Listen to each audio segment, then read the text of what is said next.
Cette vidéo vous est présentée par la boutique de Diceall.com, les prix les plus bas sur vos jeux de société favoris.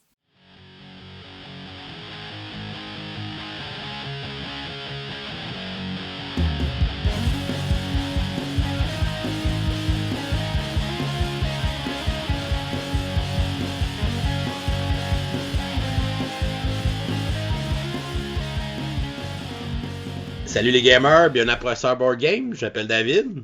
Moi c'est LP. Et aujourd'hui c'est une vidéo que vous attendez avec impatience à chaque année. Donc c'est le temps de vous offrir notre top 15 des meilleurs jeux de l'année 2020 par catégorie, donc avec notre format Méritas.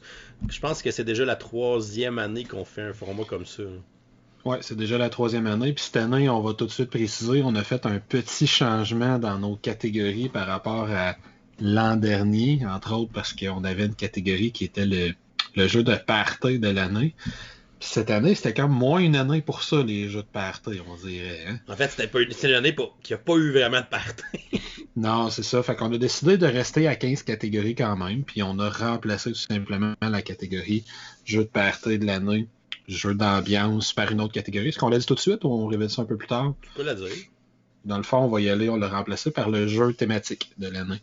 Fait que le jeu dans lequel la thématique c'est plus illustré ou que la thématique est bien imbriquée dans les mécaniques du jeu ou que la thématique rend bien service au jeu, tout simplement. Ouais. Donc, aussi, il faut spécifier que on n'a pas le temps d'essayer tous les jeux. Puis, généralement, je fais cette liste-là pour trouver mes meilleurs jeux de l'année. Puis, souvent, j'ai réussi à jouer quasiment une centaine de jeux de l'année là, qui ont sorti. Puis, cette année, c'est au moins la moitié moins de jeux que j'avais essayé. Donc, c'est sûr qu'avec ce qu'on a vécu, une pandémie mondiale, les réunions entre amis pour jouer à des jeux étaient pas mal moins nombreuses. Donc, on a essayé beaucoup moins de jeux en 2020 que ce qu'on a réussi à essayer en 2019 ou en 2018, par exemple. Ouais, ce qui est tout à fait normal. On espère quand même que cette petite-là, ça va vous permettre de dégayer votre journée pendant 90 minutes. Et aussi de donner un peu de vigueur à votre wishlist. Ouais, ben ça pourtant, elle s'épuise jamais cette liste-là. Hein? Elle est toujours pleine, Donc, sans plus tarder, on va commencer avec notre première catégorie qui est en fait la déception de l'année. Donc, un jeu qui était en dessous de nos attentes qu'on a essayé dans l'année, un jeu de 2020. Je vais commencer avec mon jeu qui serait le jeu Fort, qui est un petit jeu de Letter Games, dans le fond, une compagnie que j'adore, c'est la compagnie qui a fait Root. Donc c'est sûr qu'à chaque fois qu'ils sortent un jeu, j'ai l'œil ouvert puis j'ai le goût de l'essayer parce que souvent, justement, c'est une compagnie qui ose un peu aller faire des jeux un peu originaux, qui vont sortir un petit peu des sentiers battus. Puis dans Fort, ben, on construit un fort. On va incarner des amis. Dans le fond, les cartes, c'est des amis. Et c'est un jeu de deck building. Donc, on va ramasser des nouveaux amis qui vont nous aider à construire un fort. Puis on va essayer de faire des combos avec nos cartes pour essayer de marquer des points et de construire notre fort, d'upgrader notre fort de niveau pour essayer de marquer des bonus aussi de points avec ça. Mais c'est un jeu qu'on peut perdre nos amis, puisque comme dans la vraie vie, on peut perdre des amis. Donc, tu peux... les cartes que tu n'utilises pas dans ton tour, tu vas les mettre dans ta cour et après ça, les autres joueurs vont pouvoir venir chercher des cartes dans ta cour pour pouvoir les recruter parce qu'on recrute une carte à chaque tour. C'est des mécaniques qui sont originales, ça faut que je lui donne, mais malheureusement, moi je l'ai juste essayé à 2 joueurs. Puis j'ai l'impression qu'à 2 joueurs, il shine vraiment pas parce que c'est un jeu qui a une mécanique de suivre. Donc quand quelqu'un joue une carte à son tour, si tu as une carte du même symbole, tu peux aussi la jouer pour suivre l'action ce que la personne a faite. Donc, c'est sûr qu'à 2, les occasions de suivre sont moins nombreuses, donc tu utilises moins de cartes. Et si tu utilises moins de cartes, tu as plus de cartes qui se ramassent dans ta cour, plus de chances de perdre tes bonnes cartes. Fait que ça roule, je trouve, moins bien à 2. Fait que j'ai pas été super satisfait de mon expérience. C'est pas que c'est un mauvais jeu ou quoi que ce soit, c'est juste que dans les paramètres dans lesquels je l'ai essayé, j'ai quand même été assez déçu parce que je m'attendais à ce que ça soit vraiment bon. Mais peut-être que si j'ai réussi à y jouer à 3 ou à 4, ben là, peut-être que l'expérience va être meilleure et qu'il ne méritera plus ce titre-là de déception.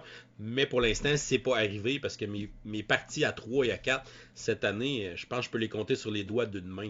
Donc, toutes ces parties-là ont toutes été en janvier, février, parce qu'à partir de mars, il n'y en a juste pas eu. Je pense pas que j'ai joué un jeu à 3 à part avec ma blonde et mon garçon, là, mais un jeu à 3 entre le mois de mars et maintenant. Mais moi aussi, je vais être curieux de l'essayer à 3-4 parce que sur les différentes listes de l'année qui étaient sorties en décembre, janvier. Il y a quelques critiques qui l'avaient mis dans leur top de l'année. Ouais, c'est ça. Donc, probablement qu'il est en effet beaucoup, beaucoup meilleur à 3 ou à 4. Donc, ce serait fort pour ma déception de 2020.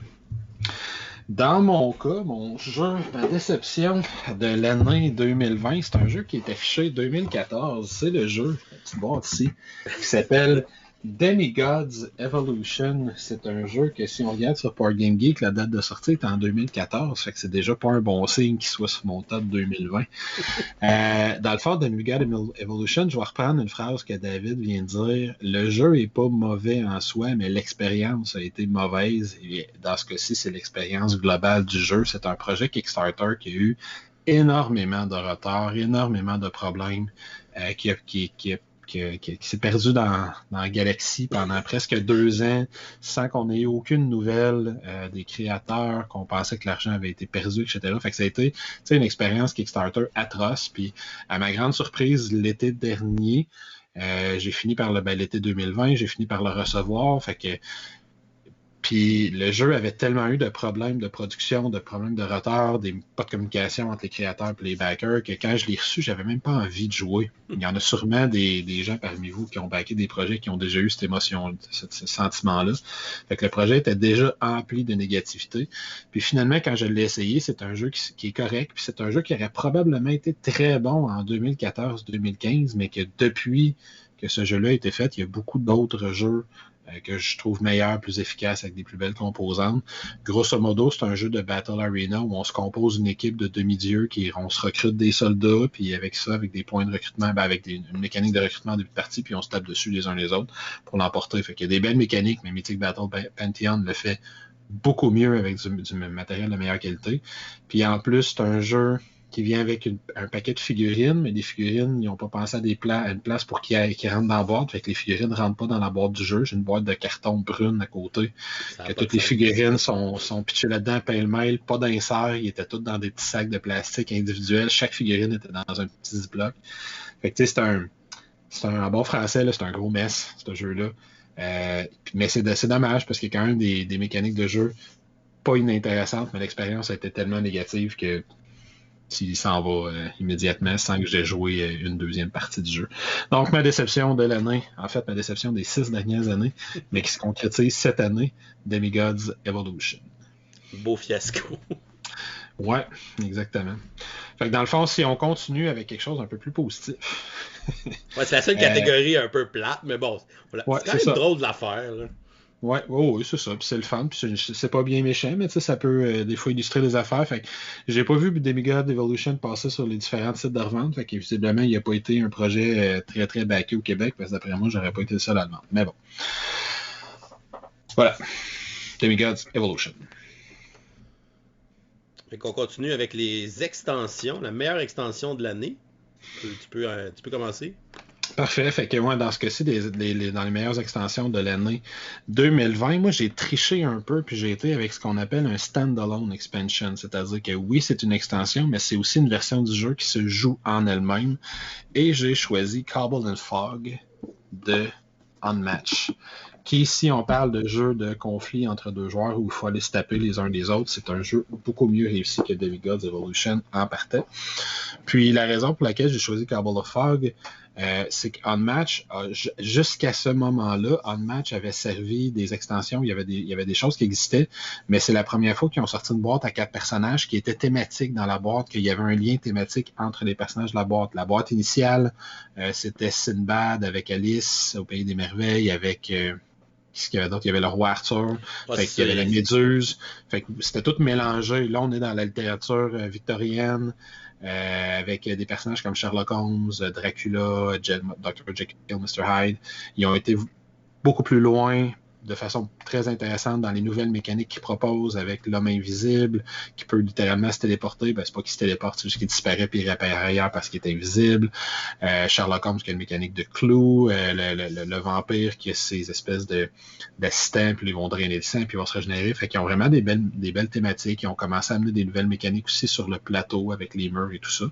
Il y avait eu une extension en début d'année qui est sorti, qui était Jurassic Park, qui était une petite extension de 2 bonhommes, qui était aussi thématique parce que là, c'était InGen versus les Raptors, qui était aussi intéressante. J'ai failli choisir celle-là parce qu'elle a comme amené à commencer à créer des extensions thématiques.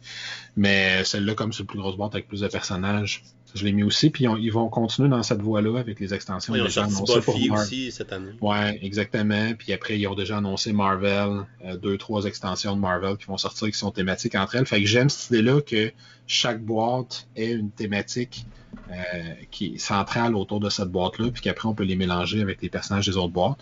Fait que donc, Carbon and Fox, si on aime les jeux de duel, cartes rapides, 1 contre 1, très, très, très, très bon choix, puis ça se mélange avec tout ce qui existait précédemment. Fait que pour moi, l'extension de l'année, Unmatched. Une bonne nouvelle aussi, Unmatched, qui vient. La première boîte vient de sortir en français là, cette semaine par Yellow. Fait que je suis pas inquiet qu'ils vont aussi traduire les autres boîtes. Vu que c'est un jeu, je pense qu'il y a un beau succès parce que c'est un beau petit jeu de skirmish rapide, puis fun à jouer, puis facile à sortir aussi.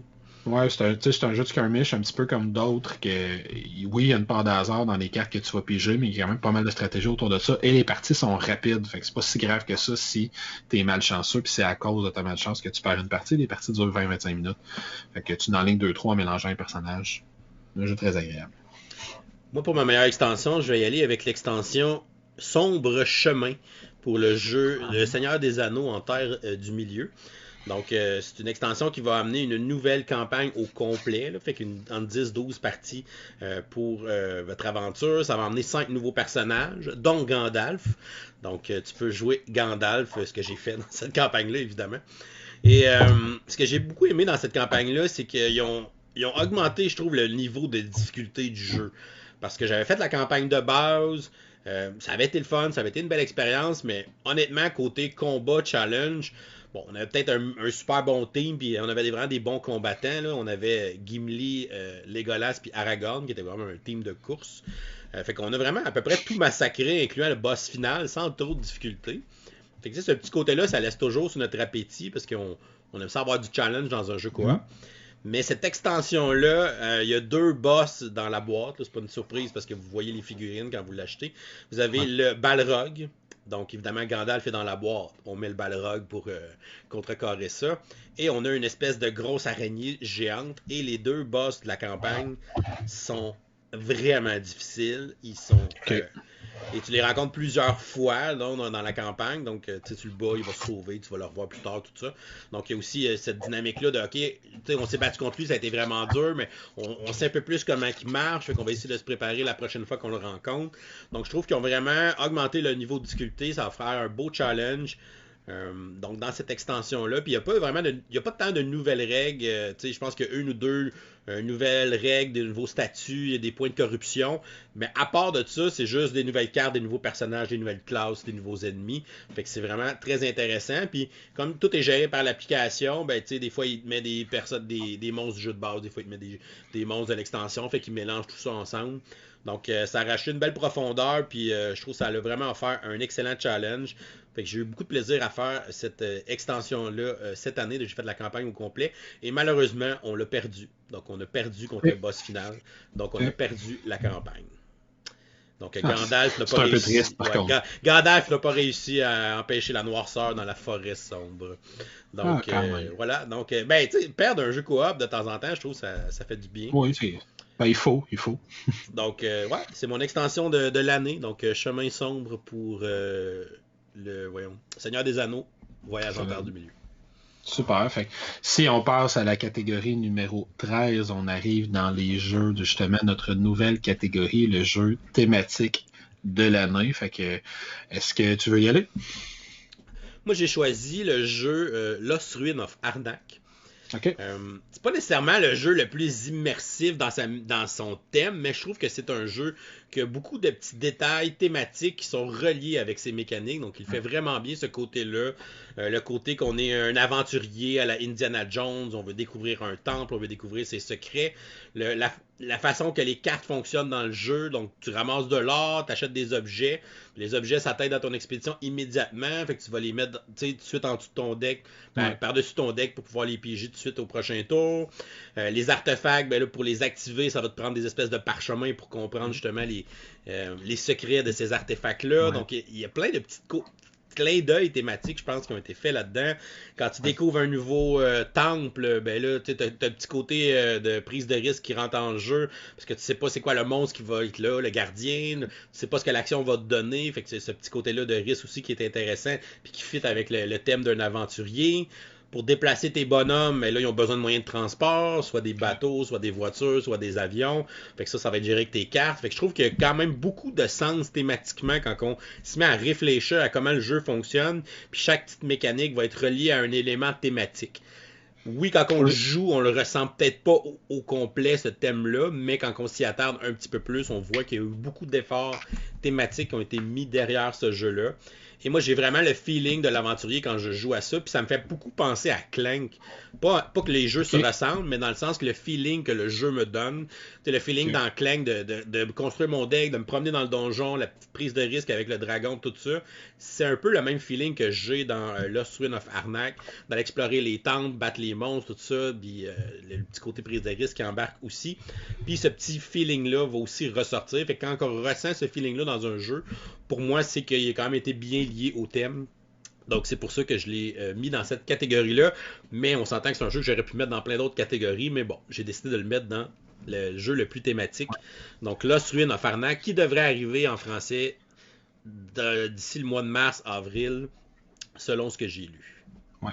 C'est un très, très bon choix. Je me demandais où tu le mettrais. J'étais sûr que tu le mettrais quelque part. Je me demandais juste où.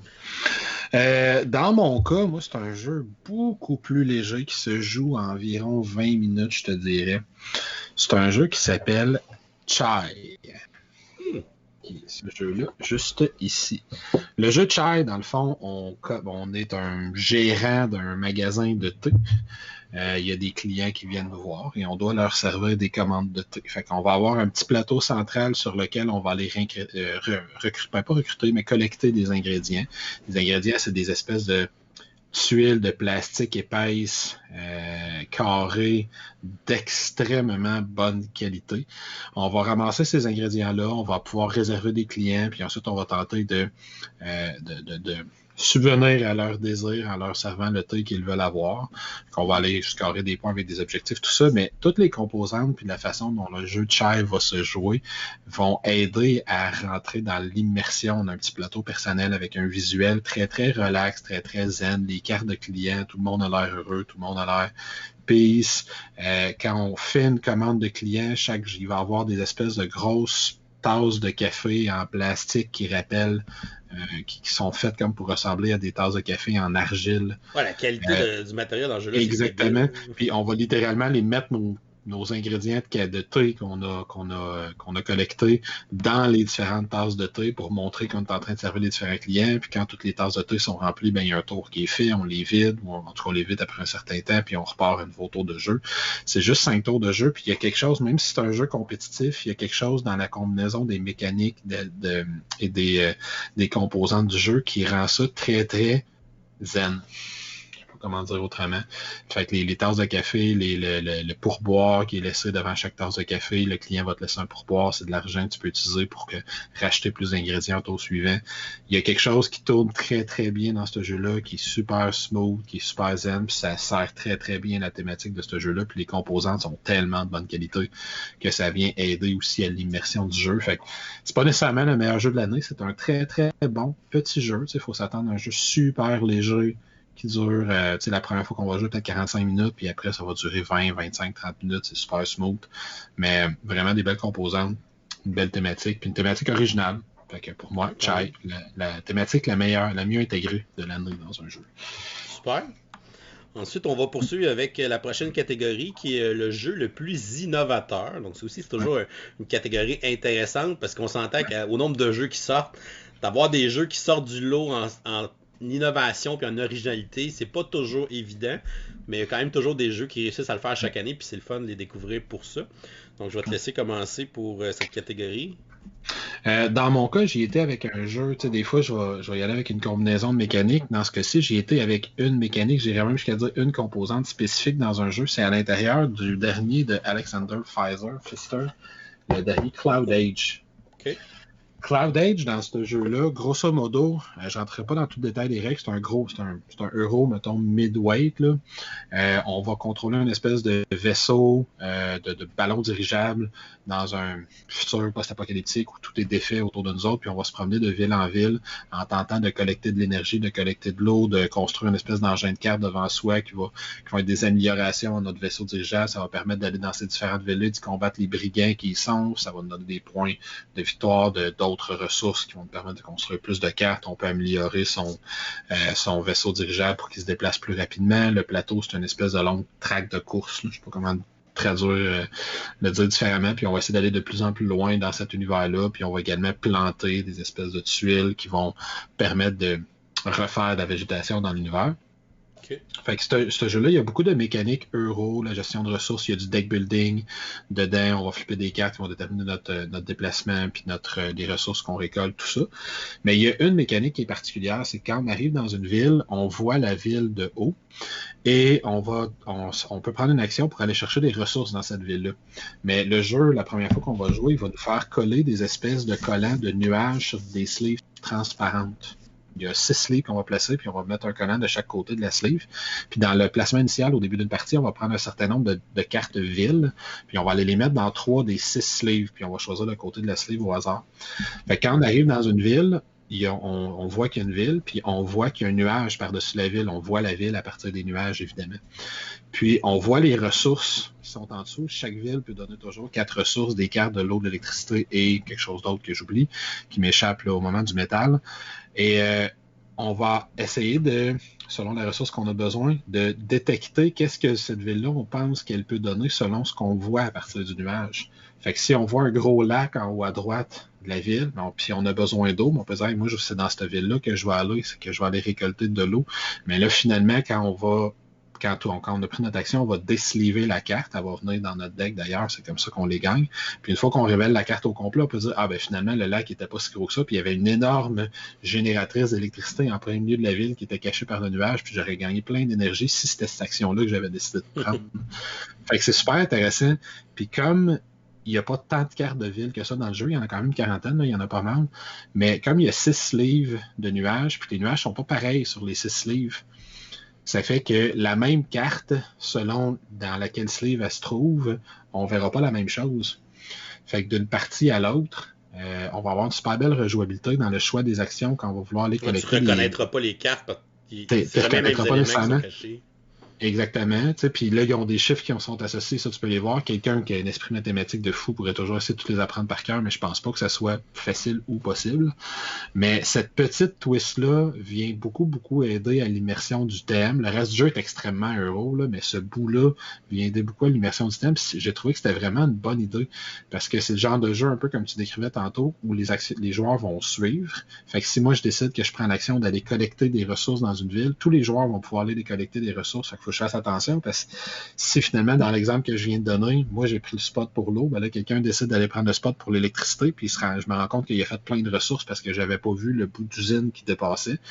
Mais ça peut être, ça va amener une interaction particulière à l'intérieur du jeu. Fait que je suis tout à fait conscient que c'est une gimmick à l'intérieur d'un jeu, mais c'est une gimmick que je trouve qui est bien faite, qui est intéressante. Puis c'est la première fois que je voyais ça, des sleeves qui vont cacher partiellement une carte, puis qu'on doit essayer de lire l'information qui est sur cette carte-là à partir de ce qu'on voit.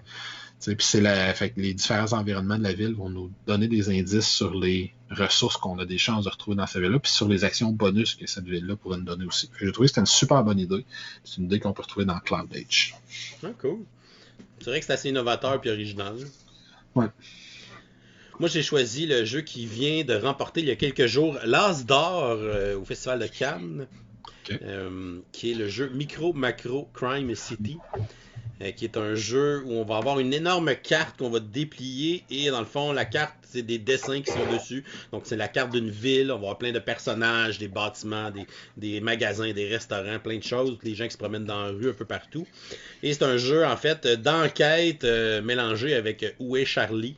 Donc, on va avoir 16 enquêtes à faire dans le jeu. Donc, on va partir d'un endroit, on va partir de la victime, puis on va essayer de comprendre ce qui s'est passé.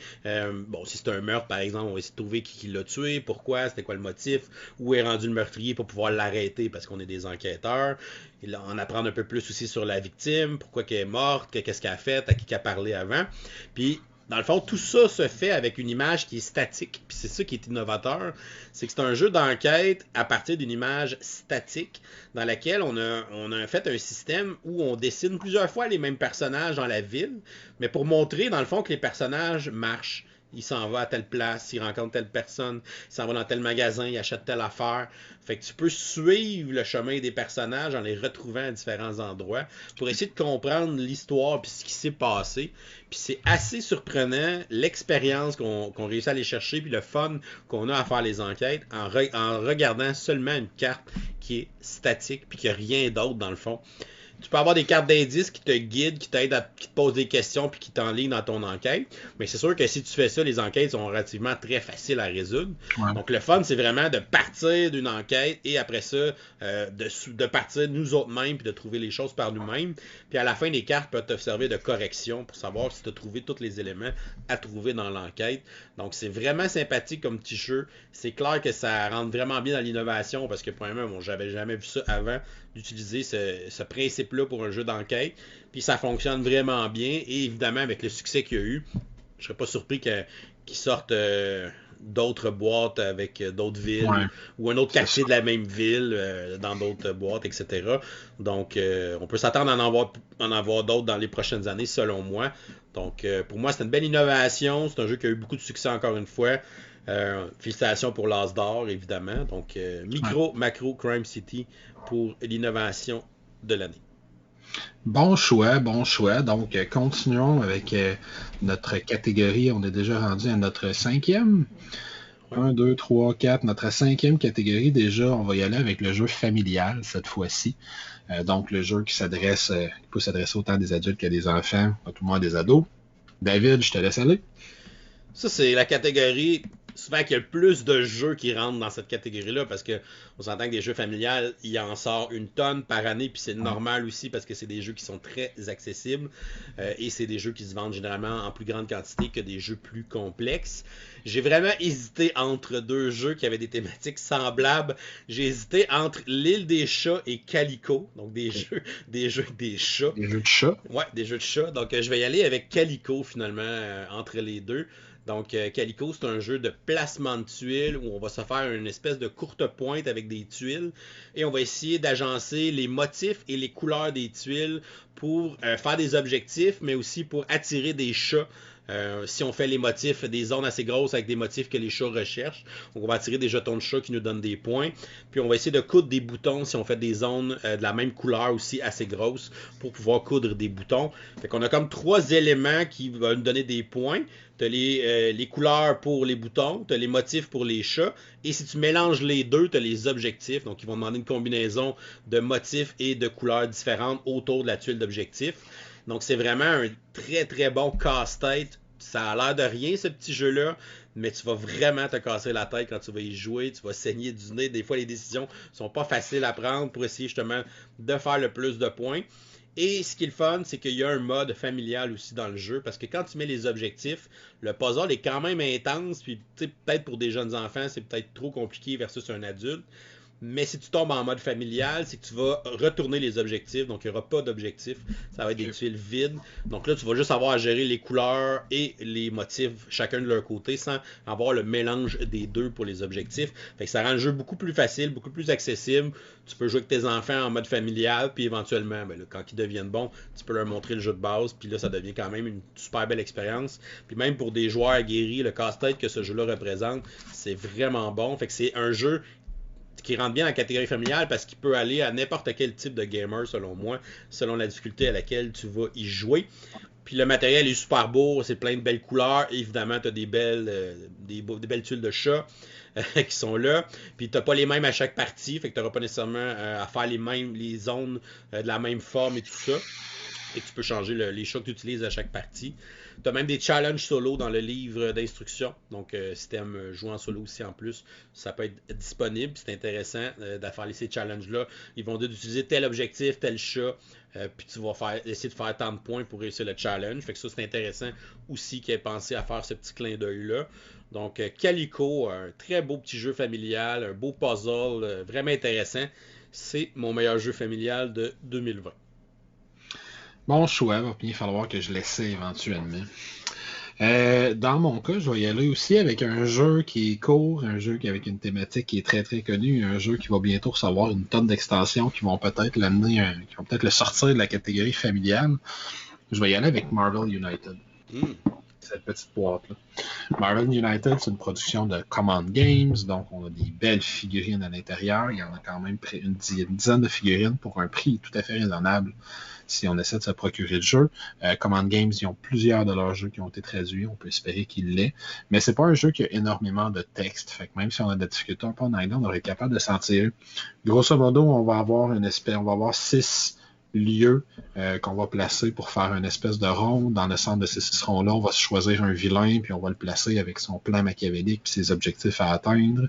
Lui, il a un objectif de victoire, puis nous, on va se promener dans ces 6 lieux-là pour sauver du monde, battre les thugs, là, les hommes de main de ce vilain-là, puis contrecarrer ses plans en jouant sur un système de cartes qui est quand même assez rusé, mais extrêmement simple, où le principe est, à ton tour de jeu, tu as 3 cartes, t'en piges une pour en faire une de plus, et ensuite t'en joues une. Ta carte va donner certains icônes qui sont grosso modo un déplacement, une attaque ou une action héroïque. C'est à peu près les seules actions que tu peux faire dans le jeu. Puis le joueur suivant va faire la même chose, mais lui, il va gagner un bonus selon la carte que toi t'as joué. Puis le joueur suivant va gagner un bonus lui aussi selon la carte que le joueur précédent a joué, puis on va rouler comme ça. À tous les 3 joueurs, à toutes les 3 actions prises, le vilain va prendre une action. Puis on essaye de sauver un certain nombre de citoyens, de battre un certain nombre de vilains, d'hommes de main, puis ensuite de tapocher le super vilain lui-même. Fait que c'est super simple. C'est super facile à comprendre, c'est super facile à prendre en main. La thématique est très connue. Le visuel, c'est des miniatures de type chibi, fait que le même genre de visuel que Star Arcadia Quest puis Arcadia Quest, fait que c'est très enfantin justement dans ses composantes.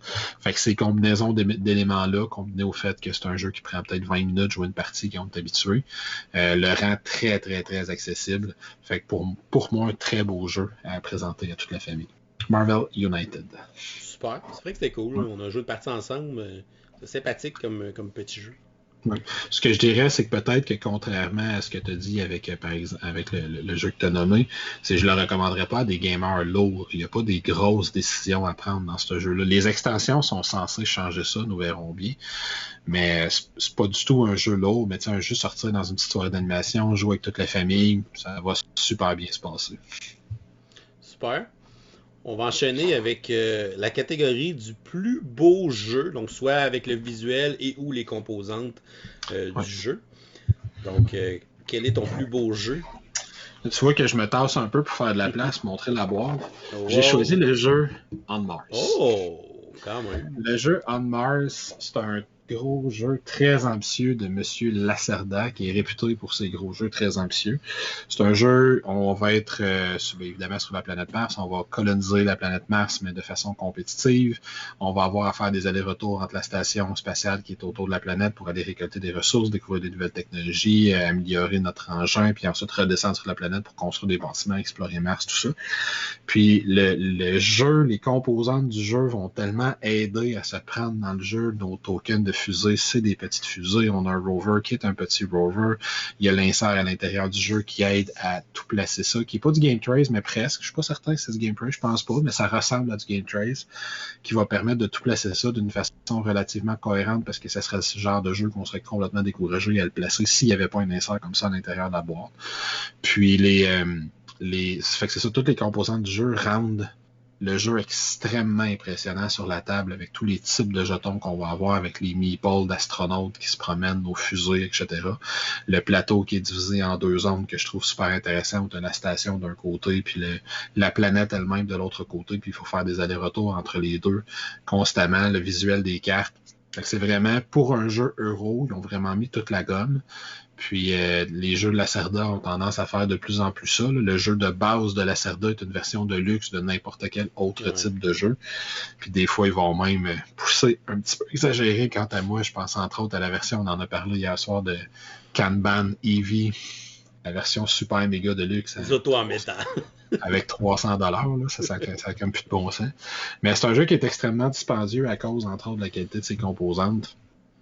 Mais c'est un jeu qui est très, très, on va dire, très, très lourd aussi à apprivoiser. Il n'est pas facile. Il y en a beaucoup qui vont le faire à cause de ça. Mais pour moi, c'est un très, très bon et un très, très beau jeu. J'ai tant d'autres. Si j'avais joué à Eclipse 2e édition, je serais dessus parce que je le possède, mais j'ai pas encore joué. Fait que j'étais gêné un peu de le mettre sur la liste. Sinon, il aurait peut-être volé le spot. Mais bref, on est dans l'espace, on est dans d'autres planètes, puis on a des super belles composantes. On Mars de Vital Lacerda. Ouais, c'est un excellent choix. J'ai joué une partie, puis c'est vrai que les composantes, c'est assez impressionnant dans ce jeu-là. Ça a vraiment une présence de fou sur la table. Ouais, c'est ça. C'est le genre de jeu que si tu vois, par exemple, en convention, des gens jouent à côté, c'est sûr que tu vas rester un 5-10 minutes pour regarder tout ça tellement que c'est impressionnant. Puis que tout est le plateau des personnels des joueurs, c'est quelque chose. Puis tout ça. Fait que c'est vraiment, vraiment sharp. Mais je vais y aller avec Tidal Blade, qui est sorti cette année. Donc, encore une fois, un jeu qui est passé par Kickstarter, qui a aussi sa version de luxe qui est assez impressionnante avec les inserts Game Trays, les petites ressources squishy là, pour les petits fruits, donc les petits chips de poker qui sont tes ouvriers en fait que tu places sur le board pour faire tes actions. Donc c'est vraiment une édition magnifique et aussi le visuel du jeu donc qui a été fait par nos amis de Mr. Cuddington, mais qui n'ont pas juste fait un beau visuel dans le jeu-là, ils ont carrément créé un univers et c'est ça qui est hallucinant. Donc c'est un univers qui sont en train de développer un jeu de rôle même autour de ça. Donc c'est vraiment très très riche comme univers. Donc ça donne le goût de connaître cet univers-là, ça donne le goût de jouer le jeu puis de voir qu'est-ce qui se passe, c'est qui les personnages, c'est quoi l'espèce de tournoi qu'on est en train de faire. Parce que dans Tidal Blade, on est des personnages qui vont comme s'entraîner pour participer à un tournoi.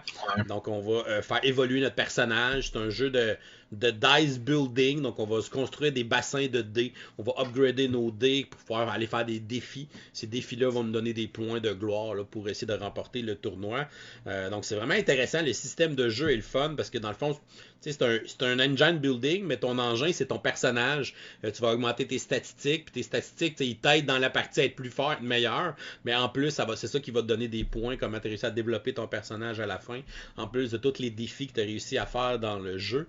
Donc, Tidal Blade, c'est pas juste un beau jeu avec un bel univers, c'est aussi un jeu qui était bon. J'ai vraiment bien aimé le gameplay, puis je me suis même commandé moi-même une copie du jeu pour pouvoir l'avoir parce que j'avais joué avec notre ami Alexandre qui lui avait la version de luxe. Donc, c'est pour ça que je l'ai vu en action quand je l'ai essayé avec lui. Donc, vraiment très cool Tidal Blade. Donc, pour moi, c'est mon plus beau jeu de 2020. Ouais, j'ai bien hâte de l'essayer, celui-là. Il a l'air très, très bon. Donc, si on continue cette fois-ci, numéro 9, une catégorie qui me plaît beaucoup et un petit peu moins à toi. Fait que j'ai hâte de voir ce que tu vas dire pour ton meilleur jeu solo de l'année, David. Hey, c'est drôle là, parce que je joue pas souvent à des jeux solo dans l'année. Puis, genre, la semaine passée, j'ai dit, ouais, là, notre top s'en vient, faudrait bien que je l'essaye une coupe. Fait que j'ai essayé. Moi, je peux te dire si je peux. Ouais, j'allais dire, je peux me permettre de t'interrompre. Je sais déjà c'est quoi celui de 2021. Mais de 2020, je suis pas sûr. Pour toi, là, je sais ça va être lequel, mais pour 2020, je suis pas sûr. Ben en fait, je n'ai essayé 2 cette semaine. J'ai essayé Under Falling Sky.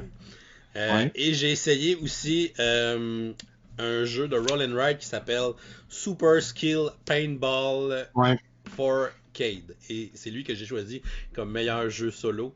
Donc, c'est un jeu de roll and ride où on va jouer à une machine à boules. Donc, tu vas avoir ta feuille de roll and ride, puis ta machine à boules est divisée en 4 sections. Fait que ta boule va partir dans la section du haut, là, parce que tu la propulses avec ton petit ressort. Puis là, tu vas lancer 2 dés, tu vas en choisir un des 2 résultats, puis tu vas pouvoir cocher une case dans la zone où est ta balle avec le résultat du dé. Et après ça, au tour suivant, tu vas relancer les dés, tu vas rechoisir un autre dé, mais là, ta balle, elle va descendre dans la section suivante, ou plus bas si tu la laisses descendre plus bas. Fait que tu vas pouvoir choisir entre une des 3 sections plus bas où tu veux descendre, où tu veux aller cocher. Puis évidemment, chaque zone va avoir ses particularités. Il y a des zones, il y a une zone qui est comme les bumpers, là. Fait que les bumpers, si tu as les bons résultats, tu peux rebondir sur les autres bumpers, puis rester au même étage quelques tours pour essayer de faire des points. À chaque fois que tu frappes les bumpers, tu fais des points. Fait que tu vas quand même avoir une autre feuille à côté pour cocher tes points au fur et à mesure que la partie avance. Tu as une zone où il y a des genres de cibles à abattre. Puis quand tu as réussi à abattre toutes les cibles dans cette zone-là, tu vas gagner un bonus. Fait que là, tu peux gagner un x2 sur tes points pour le reste de la ronde. Tu peux gagner le deuxième balle qui va rentrer dans ta machine à boules. Fait que là, tu as deux balles à gérer. Puis quand tu as 2 balles, tes 2 dés, quand tu les lancer, tu vas assigner un chiffre à chacune des balles. Fait que là, c'est un peu plus dur à gérer. Tes balles vont un peu n'importe où, mais ça représente beaucoup ce qui se passe dans une machine à boules quand on est rendu avec 2 balles. C'est pour vrai, ce jeu-là, j'aurais pu le mettre dans le jeu le plus thématique parce que, honnêtement, tu ressens le feeling de jouer à machine à boules quand tu joues à ce jeu-là. C'est assez impressionnant, puis c'est vraiment cool comme principe. Puis ce qui est le fun, c'est que c'est des plateaux effaçables. Parce que souvent, quand tu remplis une zone au complet, tu vas l'effacer. Comme ça, tu peux la remplir à nouveau puis refaire les points. Parce que tes points, tu les enregistres au fur et à mesure sur une autre feuille. Et aussi, ce qui est très, très machine à boule aussi. Là. Exactement. Et il y a aussi une belle rejouabilité dans le sens qu'il y a 4 machines à boules différentes. Fait que tu as 4 feuilles de machines à boules différentes. Fait que tu en as qui sont plus complexes. Il y en a qui vont fonctionner différemment, qui vont avoir des nouvelles zones, etc. Fait que c'est vraiment une belle découverte. Puis en solo, ça roule vraiment bien. Tu lances les dés, tu coches, tu avances ta boule. Tu lances les dés, tu coches. C'est vraiment un rythme vraiment très, très rapide en solo. Tandis qu'en multijoueur, j'ai l'impression que ce jeu-là, des fois, tu lances les dés, il faut que tout le monde choisisse son résultat, il faut que tout le monde coche ses affaires. C'est pas le genre de jeu que tu veux nécessairement attendre après les autres. On dirait que ça casse un peu le feeling du jeu. Donc pour moi, en solo, il fit vraiment très bien. Puis j'ai eu vraiment du fun à découvrir ce jeu-là dernièrement. Donc ça va être mon meilleur jeu solo pour 2020. Super Skill Pinball 4Arcade.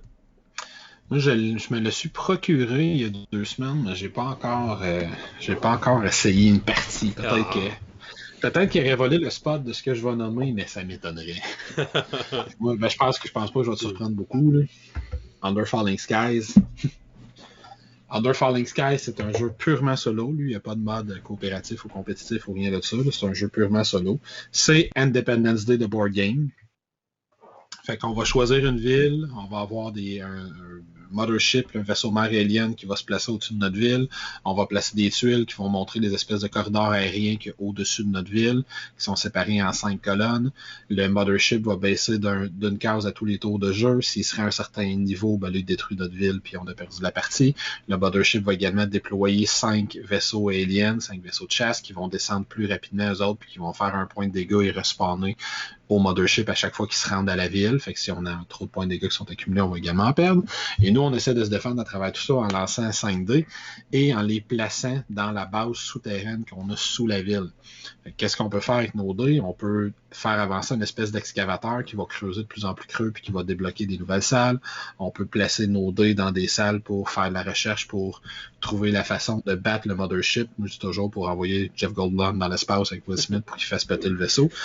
On va déployer des canons, on va déployer des dés sur des canons pour tirer les vaisseaux qui sont dans l'espace pour les faire péter avant qu'ils arrivent à notre base. Mais la twist du jeu, c'est qu'on peut placer un dé par colonne. Il y a 3 twists, je dirais. On peut placer un dé par colonne, première twist. Deuxième twist, quand on place un dé dans une salle, ça détermine la puissance de la salle. Fait que si j'ai besoin d'énergie puis je mets un 6 dans une salle, ben j'ai 6 d'énergie. Par contre, le vaisseau qui est dans la même colonne va descendre de 6 cases. Fait qu'il va descendre plus rapidement si je mets des gros chiffres. Et il y a un des 2 types de dés qu'on a. On a des dés gris et des dés blancs. Si je décide de placer un dé blanc dans ma base, ben je dois relancer tous les autres dés. Fait que juste ces 3 petits éléments-là, en combinaison, amènent des décisions tellement intéressantes à prendre. Puis, il y a des symboles particuliers partout dans les corridors aériens. Fait que si les vaisseaux, quand ils se déplacent, tombent sur certaines cases, ils vont déclencher des effets. Ils peuvent se tasser de cases, ils peuvent faire avancer le vaisseau mothership plus rapidement. Ils peuvent se placer dans une position de vulnérabilité pour que je puisse les tirer avec mes canons, etc. Fait que c'est un jeu qui est un tout petit package, qui coûte pas cher, un peu comme 4Arcade. C'est un jeu qui est pas dispendieux à se procurer. C'est un jeu qui a une super rejouabilité parce qu'il y a même un mode de campagne où on va débloquer des personnages, des nouvelles villes. Puis quand on a fini la campagne, on a je sais pas combien de combinaisons de villes puis de bases souterraines qu'on peut se faire avec. On peut choisir un niveau de difficulté allant d'extrêmement facile à impossible. Il y a tellement de rejouabilité avec pas grand-chose dans ce jeu-là que ça en est impressionnant. Je sais pas s'il va se ramasser dans une autre catégorie plus tard, mais à tout le moins, en solo, pour moi, ça n'est même pas un doute. Si tu aimes jouer à des jeux solo, tu dois t'acheter ce jeu-là. Puis la version française s'en vient aussi dans quelques semaines. Donc, c'est aussi, si c'est ça que vous attendez pour l'acheter, ben ça s'en vient. C'est un jeu qui n'a pas beaucoup de texte, mais si tu joues pas à la version campagne, tu n'as pas besoin de. Il n'y a pas de texte du tout. Mais si tu joues en version campagne, il y en a quand même un petit peu, pas énormément, mais il y en a un petit peu, fait que tu vas avoir besoin de l'avoir en français. Mais vraiment, un jeu de placement de dés avec des choix stratégiques ahurissants. Je l'ai bien. J'ai joué une game, j'ai juste joué une première game juste pour le tester. J'ai beaucoup aimé l'expérience. Puis probablement que je vais essayer de faire la campagne éventuellement.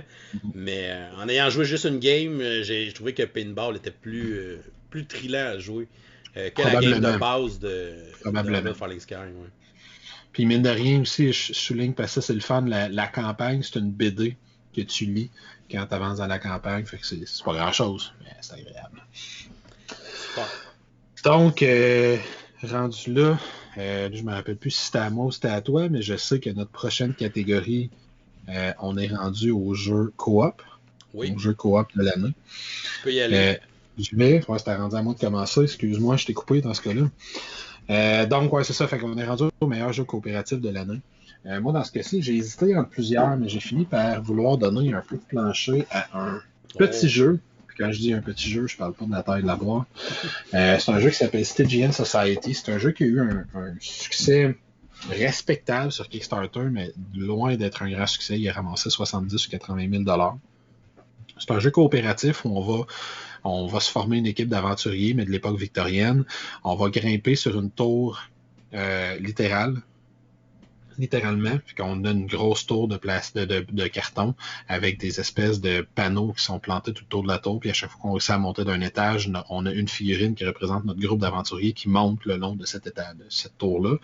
On va toujours suivre le même pattern, fait qu'il y a 2 étages d'ennemis, un étage de boss, 2 autres étages d'ennemis, puis ensuite le boss final. Puis la grande twist du jeu, sa grande mécanique qui fait que je le trouve si intéressant en coop, c'est que la tour sur laquelle on grimpe, c'est aussi une tour à cube. Fait qu'à notre tour de jeu, ce qu'on va faire, c'est qu'on va décider quelle action on veut prendre. Moi, je veux attaquer l'ennemi qui est là dans cette salle-là. Fait que je vais choisir l'ennemi que je vise, je vais choisir mon action que je prends. Mon action va me dire, va prendre tel cube de telle couleur. Parfait, je prends ces cubes-là. Selon l'étage où je me trouve, on va me dire, va prendre tel cube de telle couleur qui sont associés aux méchants. Je fais une belle poignée avec tout ça, puis je lance ça dans la tour. Puis selon les cubes qui sortent, en premier, on va activer les ennemis. Fait que si on est rendu à... S'il y a 2 cubes rouges, il se passe telle affaire. S'il y a 3 cubes noirs, il se passe telle affaire. S'il y a 2 cubes jaunes, il se passe tel truc. Puis, une fois qu'on a utilisé ces cubes-là, ben, selon les cubes qui sont associés aux héros, qui sont disponibles, ben là, je peux entreprendre mes actions que j'ai choisi d'entreprendre. Fait que le jeu, il y a un aspect collaboratif qui est super intéressant parce que je vais choisir des cubes, pas juste pour ce que moi je veux faire, mais aussi pour ce que mes coéquipiers veulent faire après que j'ai joué, parce que les cubes qui sont là restent là. Si j'ai lancé un paquet de cubes bleus, puis finalement je les utilise pas, puis ils sont encore disponibles, ben, le joueur suivant peut utiliser ces cubes-là quand ça va être à son tour à lui. Fait que peut-être qu'on va prendre une série d'actions pour préparer la méga boule de feu du machine, pour préparer une espèce d'action de soin super puissante de notre docteur. Etc. Fait que cet aspect collaboratif-là, je le trouve très, très, très intéressant. Je vais souligner que je trouve que le jeu shine en jouant pas à son maximum de joueurs. Si on joue à 2, par exemple, on va contrôler chacun 2 personnages. Puis je trouve que là, c'est là qu'il va shiner le plus parce que des fois, on va prendre une action d'aide. L'action d'aide, c'est tout simplement qu'on saute notre tour, mais on prend une grande quantité de cubes de la couleur de notre choix, puis on les lance dans le tour. Fait que si je suis juste avant le docteur, ben, je peux décider, OK, on a vraiment besoin de soins. Moi, je fais rien, mais je lance plein de cubes blancs pour que le docteur puisse les utiliser en espérant que tous les cubes sortent de la tour pour qu'ils soient disponibles pour le docteur. Fait que cette mécanique-là fait que si on joue à 4, ben, il y en a un que de temps en temps, il va falloir qu'il sacrifie son tour, puis ça, c'est pas super le fun. Mais si on joue à 2, puis il y a un de nos 2 personnages qui le fait de temps en temps, c'est moins peu. Mais il faut vraiment, vraiment beaucoup se parler. La façon dont on upgrade notre personnage est aussi très intéressante, où on va avoir 3 niveaux de cartes spéciales qu'on peut aller chercher. Puis on a toujours le choix, soit je prends la carte de mon choix du niveau dans lequel je me trouve. Soit je prends une carte aléatoire d'un niveau suivant, mais ça débloque pour les prochains niveaux toutes les cartes de ce niveau-là aussi. Le matériel est de bonne qualité. Mais la raison pour laquelle je l'ai mis dans le meilleur jeu coop de l'année, c'est vraiment sa mécanique de cubes, où je vais lancer des cubes, ils vont être disponibles pour mes alliés, je dois parler avec eux autres, qu'est-ce que tu penses faire à ton tour? Parce que moi, si je fais ça, j'ai un cube que je peux mettre qui est de la couleur de mon choix, je pourrais peut-être le mettre pour préparer à commencer ton action à toi, pour commencer à préparer ton action à toi. Fait que toute cette twist-là, c'est vraiment très, très bien fait. Puis pour moi, il s'illustre tellement que je le désigne comme jeu coop de l'année.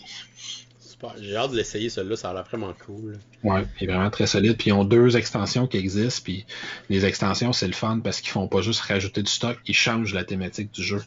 Parce que la thématique de base, un groupe de héros victoriens, fait qu'un mousquetaire, un docteur, etc., qui grimpe une tour pour aller battre un vilain. Puis il y a une extension que là, on est rendu dans une librairie maudite, puis on est des auteurs qui essayent de monter pour aller trouver l'espèce de grand mastermind derrière la disparition des livres. Puis il y en a un autre qu'on est dans une univers steampunk. Fait que chaque extension change complètement la thématique du jeu, ce que je trouve aussi intéressant. Ouais, c'est cool ça. Ouais.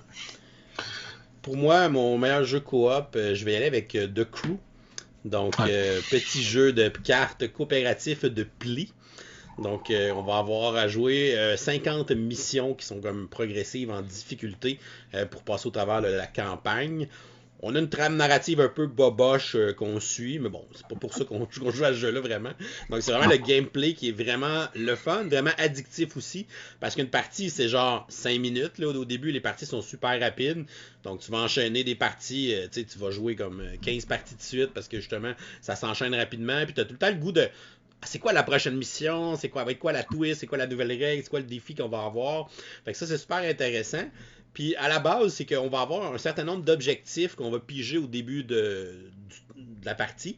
Puis dans le fond, on va drafter les objectifs un à la suite de l'autre. Mais on peut pas se parler des cartes qu'on a dans nos mains dans ce jeu-là. Donc le draft va aussi donner beaucoup d'informations aux joueurs parce qu'avant la fin de la partie, il y a comme 9-10 objectifs à drafter.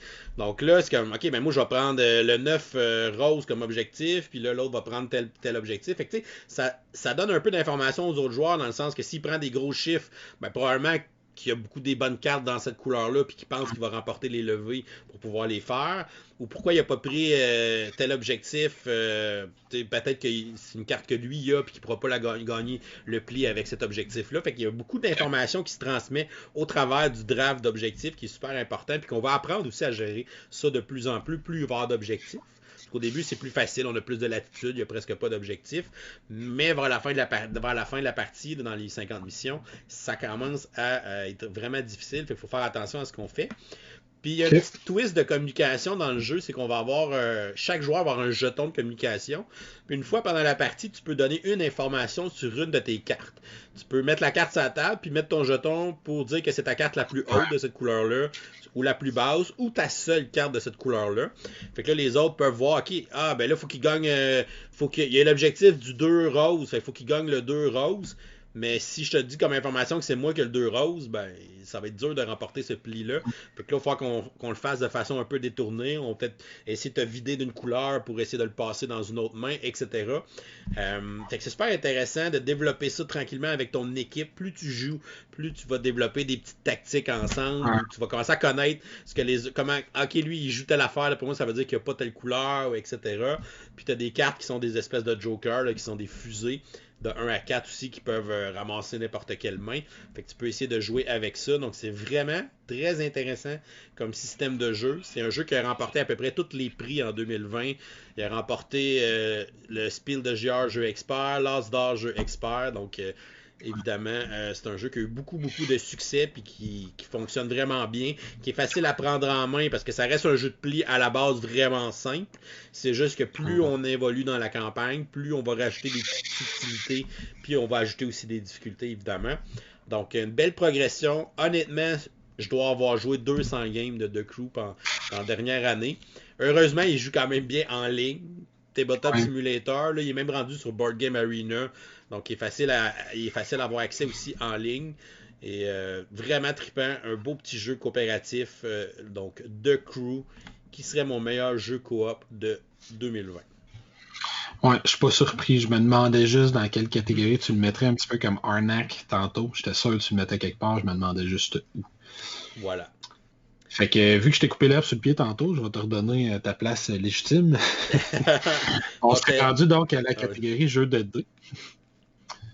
Ouais. Donc le meilleur jeu de dés l'année ou le meilleur jeu qui utilise des dés de l'année. Toi, David, quel est ton choix, cher professeur? J'ai pas joué à une tonne de jeux de dés en tant que tel, mais moi j'aime beaucoup les jeux euro qui utilisent des dés. Donc j'ai décidé dans la catégorie jeux de dés d'y aller avec Marco Polo 2. Donc au Ben, qui service est un jeu du de CAM. dés. C'est un jeu de dés. Oh, tout à fait. Tu lances les dés sont tes ouvriers et après ça, tu vas les placer sur le plateau pour faire différentes actions. Donc les dés restent quand même au cœur de Marco Polo, ça vous pourrez pas m'assiner avec ça. Mais bon, ça y Ouais. fait une belle place quand même dans le top de l'année. Donc c'est aussi le successeur spirituel des voyages de Marco Polo, qui est un de mes jeux favoris. Donc c'est pas surprenant que le 2 soit aussi dans mes cordes, parce qu'on reprend le même système, le même cœur.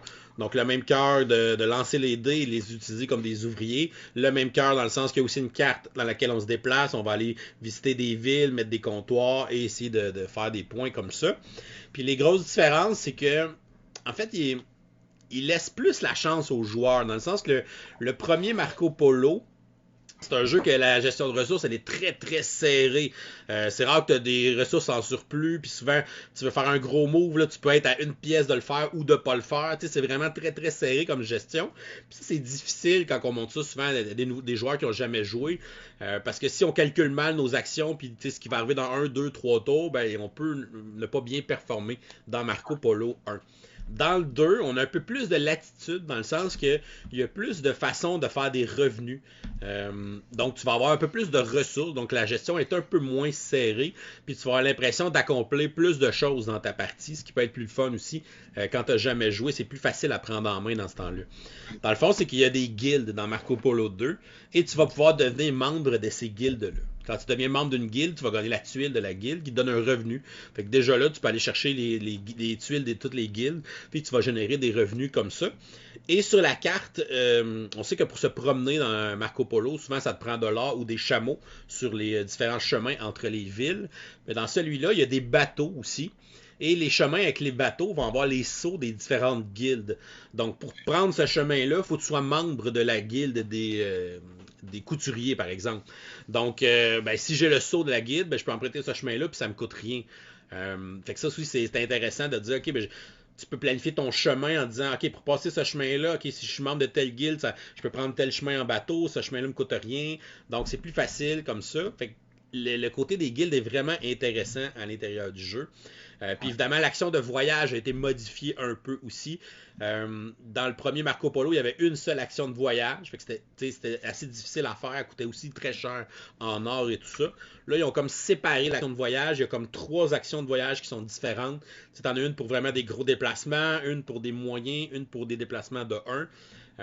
Fait que tu peux aller un peu plus facilement voyager aussi. Donc, si tu voyages plus facilement, tu peux aller chercher plus de bonus dans les villes. Encore là, une autre façon de faire plus de revenus, de ramasser plus de ressources. Donc, bref, c'est vraiment une belle évolution du système de Marco Polo. Un jeu à essayer. Puis, vous n'êtes pas obligé d'avoir essayé le premier pour apprécier le deuxième, honnêtement. Comme je dis, le deuxième il est plus facile d'accès, selon moi. Donc, il est un peu supérieur à son prédécesseur. Donc, mon meilleur jeu de dés, Marco Polo 2, au service du Cannes. Très bon choix. Dans mon cas, j'ai été aussi, c'est drôle parce que j'ai été aussi avec un euro dans lequel les dés prennent de la place. J'ai choisi le jeu Tekenu, qui est dans la série des jeux hantés, avec Teotihuacan, Zodkin et compagnie. Fait que dans le fond, dans ce jeu-là, c'est un jeu d'euro très lourd, pas facile à rentrer, à mettre sur la table. C'est un jeu qui est impressionnant, par exemple, visuellement sur la table. Mais grosso modo, on va avoir une espèce d'obélisque au centre qui va tourner à tous les tours de jeu. Puis l'obélisque va désigner certaines zones autour de lui qui sont à la lumière, à l'ombre ou quelque part entre les deux. Complètement à l'obscurité, à l'ombre ou à la lumière. Puis on va lancer des dés qu'on va aller placer autour de cet obélisque-là. Puis les dés sont associés avec 6 grandes zones du plateau. Fait que quand l'obélisque tourne, il y a certains dés qui vont être dans la lumière, dans l'ombre et dans la noirceur. Et nous, ce qu'on va avoir à faire, c'est du recrutement de dés. On va recruter un dé de notre choix. Le dé qu'on recrute va déterminer la puissance de l'action qu'on prend, mais il va aussi déterminer, selon dans laquelle des 6 zones on l'a pris autour de l'obélisque, quelle action on peut faire exactement. Puis là, les actions, on est dans du gros euro, fait qu'on peut aller augmenter l'espèce de popularité puis de la satisfaction de notre peuple, ce qui va nous permettre de marquer des victoires puis de débloquer des séries de cartes qu'on peut acheter. On peut aller acheter ces cartes-là qui sont des pouvoirs permanents, des pouvoirs à unique, des conditions pour marquer des points de victoire à la fin de la partie. On peut aller construire des temples, on peut aller construire des statues. On peut faire un paquet d'affaires, construire des tuiles pour faire de la place pour nos temples.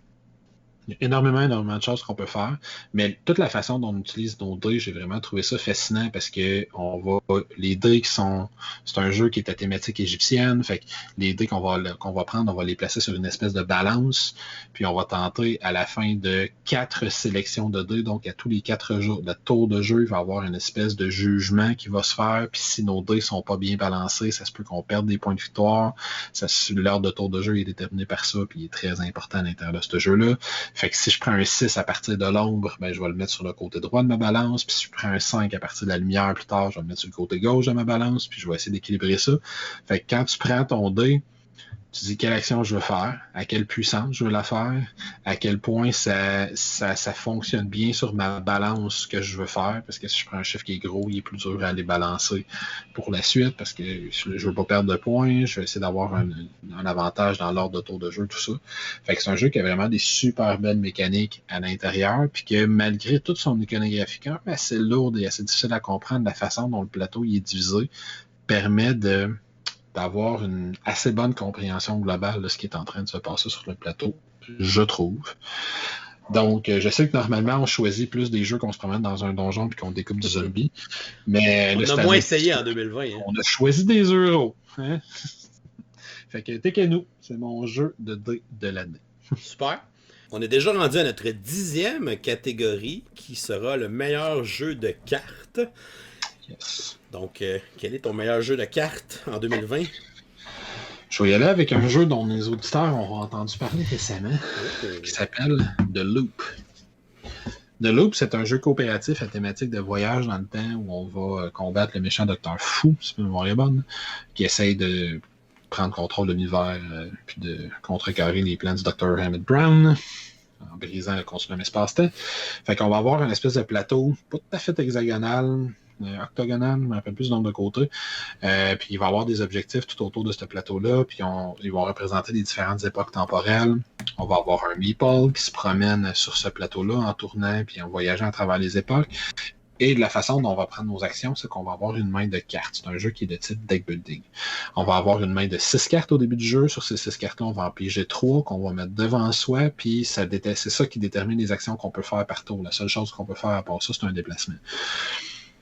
Fait qu'on va décider dans quel ordre on utilise nos actions, puis le jeu nous dit, tu gardes pas tes cartes dans tes mains, tes places devant toi, puis là tu dis, ok, je vais utiliser la carte du centre, je la tape, puis après maintenant je vais utiliser la carte, fait que là je peux me déplacer d'une place, puis là je vais faire une énergie, puis là je vais utiliser une autre carte, puis etc. Mais la twist, c'est que il y a une des actions qui revient souvent dans le jeu, c'est que tu vas créer de l'énergie. Quand tu crées de l'énergie, tu la déposes dans la zone où tu te trouves. Fait que tu vas essayer de mettre de l'énergie un petit peu partout dans les zones temporelles. Puis toutes les cartes qui sont à l'intérieur du jeu, ils viennent en 4 types. Il y a une carte qui est les cartes du néant, je sais pas trop quoi, qui n'ont pas d'icône. Puis les 3 autres types de cartes qu'il y a dans le jeu ont chacun un icône qui leur est associé. Puis à ton tour de jeu, comme c'est un jeu mécanique de voyage dans le temps, tu peux faire un loop. C'est-à-dire que tu peux dépenser 1 d'énergie pour choisir un icône et réactiver toutes ces cartes-là de cette icône-là. Fait que si j'ai 2 cartes qui ont l'icône des 3 petites balles, puis j'ai une carte qui n'a rien, ben je peux utiliser mes 3 cartes, dépenser 1 d'énergie, réactiver mes 2 cartes qui ont les balles, puis les réutiliser une deuxième fois dans le même tour. Si je veux faire un deuxième loop dans le même tour de jeu, je peux essayer de me rendre à un lieu qui a de l'énergie, dépenser 2 d'énergie, puis là, je peux réactiver encore une fois les mêmes cartes, les réutiliser, puis rouler comme ça. Fait que tu vas vraiment essayer d'étaler toute l'énergie que tu vas créer un peu partout à travers le plateau pour être capable déplacer puis d'utiliser tes cartes le plus possible. Puis la façon, quand j'ai dit c'est un deck building, c'est que tu vas gagner de nouvelles cartes. À tous les tours de jeu, il y a des cartes qui vont être révélées puis qui vont apparaître dans différentes époques. Si tu finis ton tour de jeu sur une époque où il y a une carte disponible, tu la gagnes gratuitement dans ton deck. Fait que tu vas essayer de construire ton deck comme ça, puis tu vas essayer de construire ton deck en ayant le plus possible les cartes qui ont les mêmes icônes pour que quand tu réactives tes cartes, tu réactives toutes les cartes qui ont le même icône. Fait qu'il y a une mécanique un petit peu à la Keyforge, là, que je choisis une maison, puis c'est juste ces cartes-là que je peux jouer. Okay. Dans ce cas-ci, c'est tu choisis un icône, puis c'est juste ces cartes-là que tu peux réactiver dans ton tour de jeu quand tu payes l'énergie qui est nécessaire.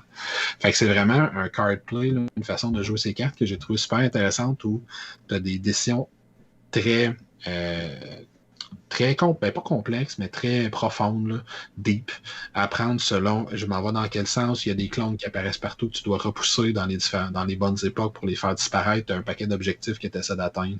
Battre le Docteur Fou à telle place un certain nombre de fois, battre un certain nombre de clones un certain nombre de fois pour être capable d'atteindre ton objectif. Puis la façon dont tu vas gérer ta petite main de 3 cartes pour faire tout ça est vraiment très intéressante et très enrichissante pour moi. Pour cette raison-là, le card play qui est à l'intérieur de ce jeu-là en fait, selon moi, le meilleur jeu de cartes de l'année.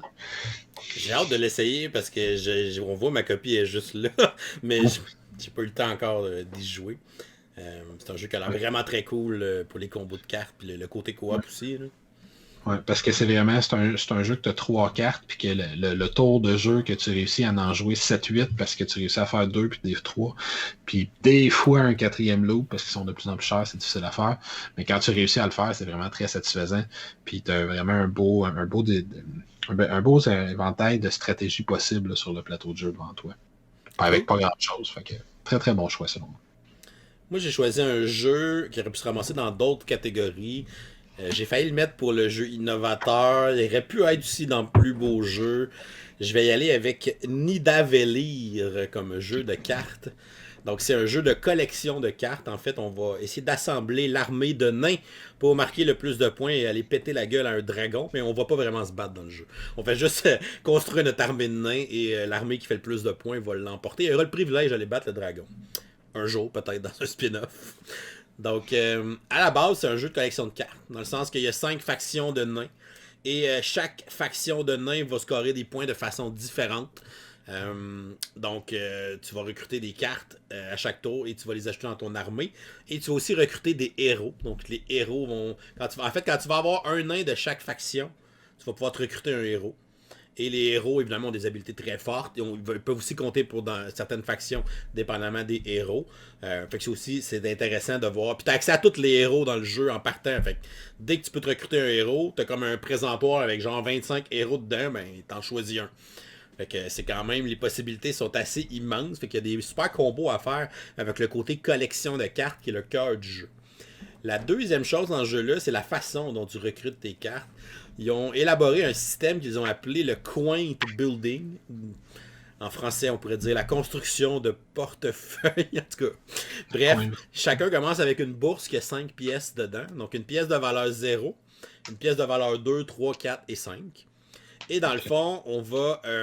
il y a 3 auberges qui sont sur la table. Dans chaque auberge, on va mettre un certain nombre de cartes selon le nombre de joueurs. Et dans le fond, tu vas comme placer une de tes pièces cachées sur chacune des auberges. Donc, c'est un genre de bid, mais dans le fond, tu perds pas tes pièces. Là, fait que c'est vraiment plus pour essayer de gagner l'ordre de draft dans chacune des auberges. Puis, dans le fond, les 2 pièces que tu places pas, parce qu'il y a 3 auberges, tu as 5 pièces. Fait que les 2 pièces que tu conserves sur ton portefeuille, ces 2 pièces-là vont s'upgrader si tu as mis la pièce 0 dans une des auberges. Fait que dans le fond, quand tu as la pièce 0 dans une des auberges, tu vas drafter le dernier, parce que évidemment, tu as une valeur de 0.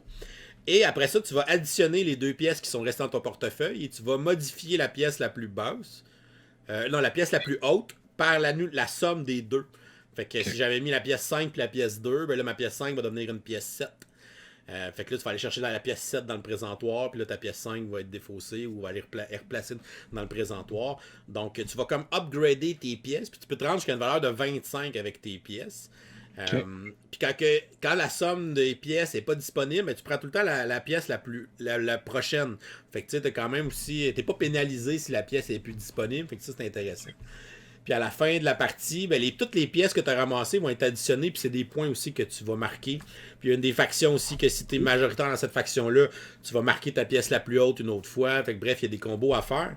Mais c'est un système super intéressant, les pièces, ton porte-monnaie qui évolue, puis l'évolution de tout ça.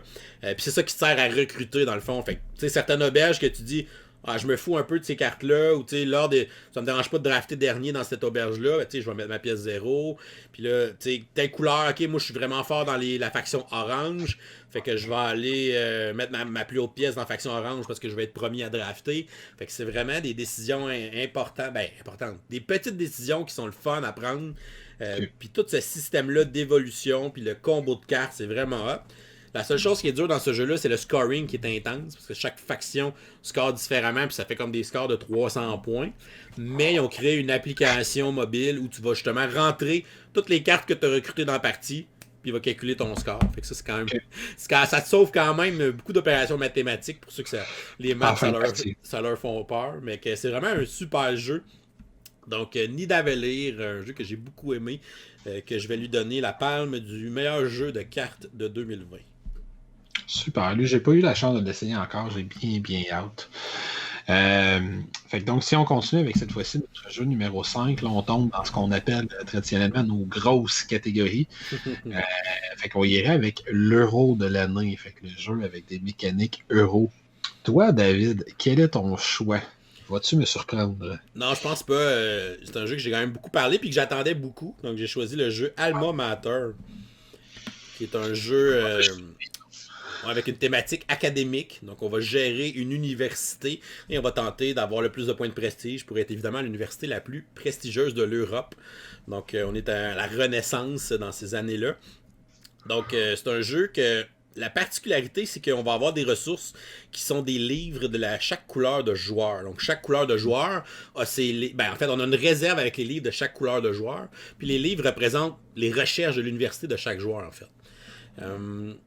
Puis on a comme un track de recherche. Puis dans le fond, le joueur qui est le plus élevé sur la track de recherche, ces livres vont valoir plus cher, dans le sens qu'ils vont être utilisés plus souvent pour pouvoir recruter des professeurs, recruter des étudiants. Fait qu'à chaque ronde, celui qui est le plus haut, ces livres vont avoir une meilleure valeur. Donc là, les gens vont vouloir essayer d'avoir tes livres. Puis dans le fond, c'est difficile pour les autres joueurs de créer tes livres. Fait qu'il faut qu'ils fassent une action pour venir t'en acheter. Parce que toi, tu peux mettre des livres dans ta bibliothèque pour pouvoir les vendre aux autres universités. Donc les autres joueurs vont pouvoir prendre des actions pour t'acheter à toi des livres. Fait que ça, c'est vraiment une dynamique qui est intéressante puis qui est originale aussi. Le fait que chacun est fort dans une ressource. Parce que toi, tes livres, tu as d'actions de base sur ton plateau pour créer des livres de ta couleur. Fait que c'est facile pour toi d'avoir des livres de ta couleur. Ensuite, les joueurs vont s'échanger des livres, vont aller acheter des livres avec les autres joueurs et tout ça. Fait que ça, c'est vraiment une belle dynamique. Puis c'est un jeu que tu vas recruter des cartes de professeurs qui vont, dans le fond, te donner des actions supplémentaires. Fait que tu vas utiliser ta carte de professeur, tu vas l'incliner pour l'activer pour faire son pouvoir. C'est comme s'il donnait un cours. Tu vas ramasser des tuiles d'étudiants que tu vas placer sur ton plateau de classe pour essayer de remplir ta classe le plus possible pour essayer de faire des points à la fin de la partie. Chaque étudiant va te donner des pouvoirs immédiats, ça peut être des revenus, ça peut être des pouvoirs de fin de partie pour scorer des points. Fait que ça aussi, tu as des bonus à aller chercher avec les différentes tuiles, plus les professeurs. Tu as des objectifs à réaliser dans la partie. Puis ce qui est cool dans ce jeu-là, quand tu réalises un objectif, il y a comme 3 objectifs dans la partie pour avoir des points. Mais chaque objectif va aussi te donner accès à un nouveau pouvoir de joueur. Parce que chaque joueur commence avec un pouvoir unique. Et dans le fond, chaque objectif, il va avoir une carte aussi de pouvoir. Fait que si je débarre les 3 objectifs pendant la partie, ben, je vais avoir comme 4 pouvoirs passifs. Fait que ça, c'est super cool aussi de dire, ce pouvoir-là m'intéresse vraiment. Je vais essayer de clencher cet objectif-là en premier pour avoir ce pouvoir-là plus longtemps pendant la partie. Fait que c'est vraiment une petite touche intéressante aussi. Sinon, ça reste du placement d'ouvriers vraiment de base, là. Tu places un ouvrier, tu fais l'action. Puis si jamais un joueur est à cet endroit-là, tu peux quand même y aller, mais en plaçant un ouvrier supplémentaire. Fait que s'il y a une personne, tu peux en placer 2 pour y aller.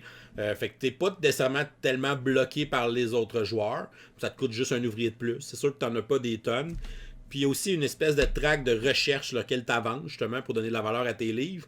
Puis la track de recherche, c'est comme tous tes objectifs à court terme, là, d'avoir de payer 5$, ou si tu as telle affaire, ben, ça va te coûter moins cher, ou si tu as un professeur de telle faculté de mathématiques, là, tu peux avancer, etc. Fait que c'est toutes tes petites affaires à court terme que tu vas avancer sur cette piste-là. Fait que c'est vraiment le fun dans ta planification. Tu as une planification à court terme sur la piste de recherche. Tu as une planification à moyen terme d'essayer de faire les objectifs pour avoir des pouvoirs. Tu as la planification à long terme de les bonus de fin de partie puis ces affaires-là. Fait que c'est un bel exercice de planification. C'est un super jeu euro. Super belle production. Super beau visuel aussi. Donc, c'est un jeu que j'attendais beaucoup en 2020, que j'étais très content de pouvoir essayer à décembre 2020, à la fin de l'année. Donc, Alma Mater, qui serait mon jeu euro de 2020. Excellent. Dans mon cas, si je poursuis dans cette veine, ça va être un jeu un petit peu plus léger.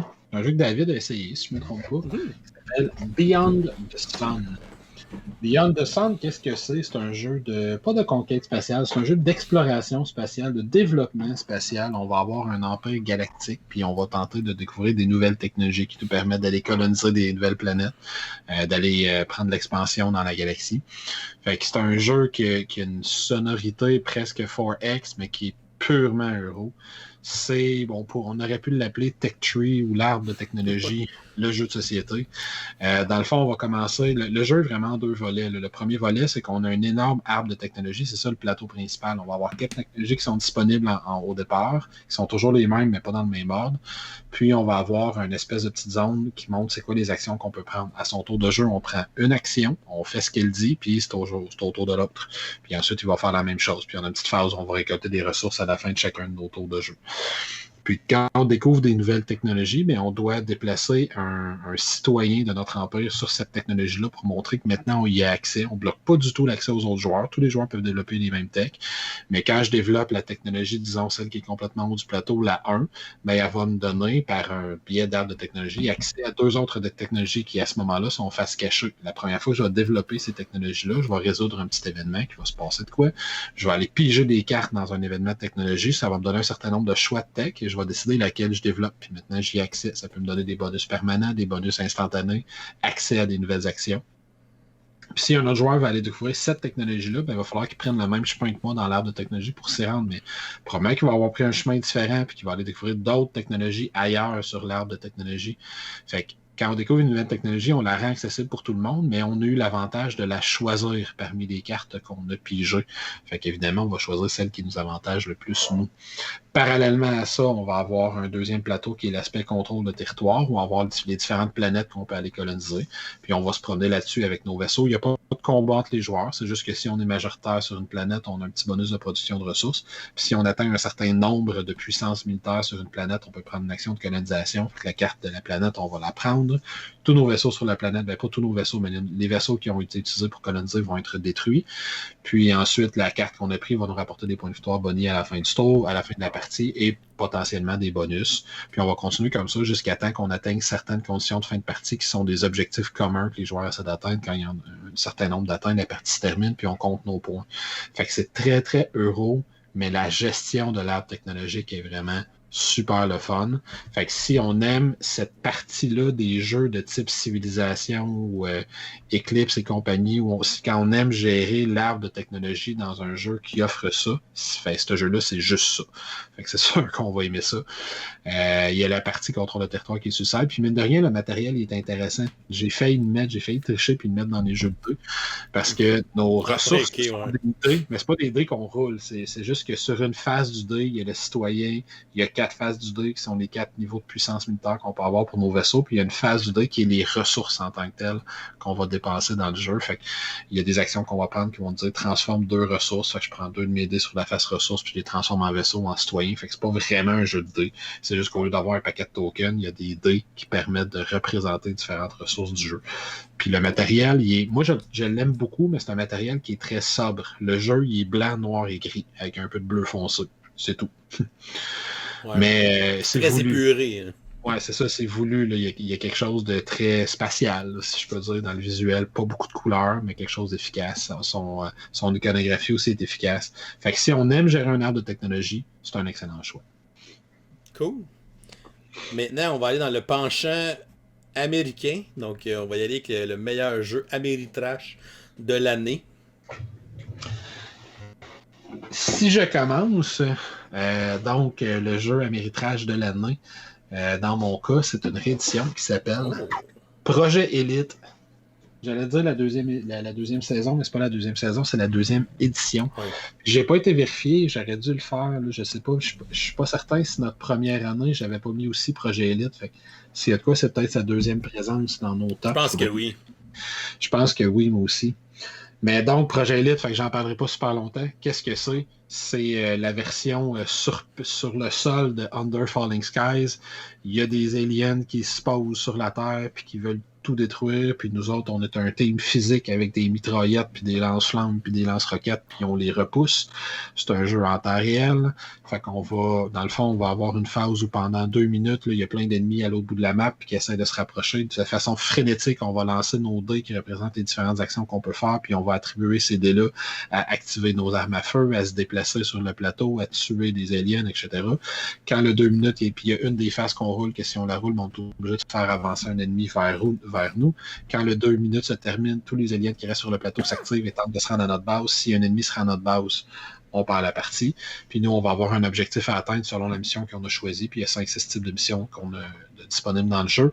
On a un objectif à atteindre, il faut l'atteindre en dedans de 8 tours de jeu. Fait qu'on a 8 tours de jeu de 2 minutes chronométrés exactement, plus une petite gestion entre chacun des tours de jeu. Fait que les tours vont peut-être prendre 4-5 minutes chaque au total. Il y en a 8 à jouer maximum. Fait que c'est un jeu rapide, frénétique, très immersif. C'est sans commande qui le fait de très bonne qualité. C'est un jeu stressant, par exemple. Mais c'est un très, très, très bon jeu. Puis ça peut pas être plus Ameritrash que ça. Tu lances des dés partout, tu garoches les figurines dans le mur quand t'es dessus. Donc, Projet Elite, le jeu de société. Mon Ameritrash de l'année. Moi, du côté Ameritrash, cette année, ça a été assez tranquille. Fait que quand je regardais les jeux que j'ai joués, j'en avais pas un qui se démarquait vraiment puis qui méritait vraiment cette place-là. Donc, j'ai fait de quoi d'un peu bizarre pour cette sélection-là. En fait, j'ai choisi un jeu que j'ai pas joué. Okay. Mais tu vas comprendre que j'y ai joué quand même, là, mais que j'ai pas joué officiellement. Et donc, j'ai choisi Gloomhaven, Jaws of the Lion. Okay. Parce que bon, j'ai pas joué à Jaws of the Lion, mais j'ai joué à Gloomhaven. On s'entend que c'est le même jeu, c'est les mêmes règles. Ouais. Mais je trouvais que ce jeu-là méritait quand même cette place-là parce que je pense que ça va démocratiser un peu Gloomhaven. Là. Bon, Gloomhaven, il y en a qui vont dire mais c'est pas si Ameritrash que ça, mais ça l'est quand même pas mal selon moi. Là. Tu sais, oui, peut-être la gestion de cartes fait peut-être moins Ameritrash, mais tu sais, tout le côté narratif, le côté évolutif de tout ça. Il y a quand même du hasard qui se fait avec les paquets de cartes de modificateurs. Les cartes des monstres sont aussi au hasard. Il y a plus de hasard qu'on pense dans Gloomhaven. Fait que pour moi, je le classe quand même dans un Ameritrash. Mais bon, vous pourrez en débattre dans les commentaires si vous n'êtes pas d'accord avec ça. Donc, Gloomhaven, Jaws of the Lion. Donc, même si j'y ai pas joué, j'y donne cette place-là pour 2020. Du meilleur Ameritrash, je pense que ça s'est vendu comme des petits pains chauds vraiment partout. Je sais que toi, tu l'as joué. Qu'est-ce que tu en penses de me mettre ça en Ameritrash? Ben, moi, j'ai toujours trouvé qu'il y avait plus de hasard que ce qu'on voulait bien dire. Parce que c'est vrai qu'il est très, très tactique là, dans sa façon de jouer des cartes. Puis les grands amateurs d'Euro vont triper parce qu'il rend un dungeon crawl de façon... très puzzle, ouais. Mais le nombre de fois que j'ai préparé une méga attaque pendant 3 tours pour flipper le cancel ton attaque, non, ça reviendrait à la même chose que d'avoir un dé que je lance qui est un modificateur à mon attaque. J'ai un dé de +2 à -2. Puis au fur et à mesure que la campagne avance, j'achète des meilleurs dés pour remplacer ce dé-là. Ça reviendrait un petit peu à la même chose. Fait que je suis pas du tout en désaccord. Voilà. Donc, j'en parlerai pas plus que ça. Gloomhaven, je pense que si t'as pas entendu parler de ce jeu-là encore... t'habitais dans une caverne dans les 3 dernières années. Là. Ou t'es pas un gamer. Ouais, mais tu sais, si t'écoutes cette vidéo-là et t'es pas un gamer, c'est un peu weird. T'es probablement pas en train d'écouter ça si t'es pas gamer. Donc, si on continue d'abord, vu que t'avais moins à dire sur ton Ameritrash, si on continue avec notre numéro 3, là, si on rentre dans nos grosses catégories, quel serait, cher professeur, ton Kickstarter de l'année? Donc, la catégorie numéro 3, notre Kickstarter de l'année. Je pense que ça sera notre seul crossover de notre liste, ça va être là. On va voir. Quand j'ai fait ma liste la première fois, j'avais mis le jeu Smartphone et en continuant ma liste puis en éliminant des jeux, finalement, j'ai décidé d'en placer un autre que Smartphone. Là.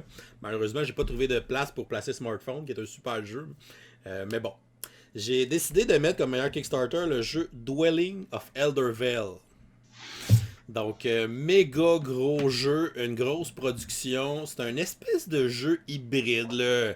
Semi-euro, semi-Ameritrash, parce que bon, c'est un jeu de placement d'ouvriers à la base.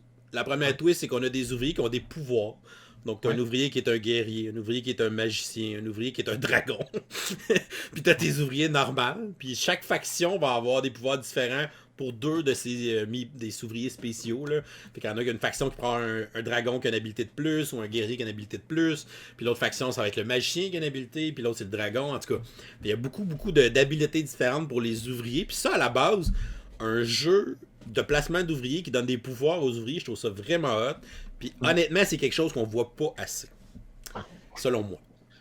Ensuite, on va placer nos ouvriers pour aller construire des trucs sur un plateau. Là. On va construire des dwellings là, qui sont des espèces de petites maisons. Puis on va essayer de s'acheter des cartes. Donc, il y a des cartes des éléments, des différents éléments qu'on a choisis dans la partie. Donc, on va essayer de se faire un tableau de cartes, essayer de faire des points avec ça. Quand on construit les dwellings, on fait des points selon les tuiles qui sont autour aussi. On va explorer le plateau pour ajouter des tuiles. On va se battre contre des monstres aussi qui peuvent nous donner des points. On va pouvoir tasser l'autre joueur d'un territoire. Donc, on va pouvoir initier un combat avec un autre joueur. Puis, il va reprendre ses ouvriers, puis tout ça. Puis, ses ouvriers vont mourir, mais il va les récupérer plus tard.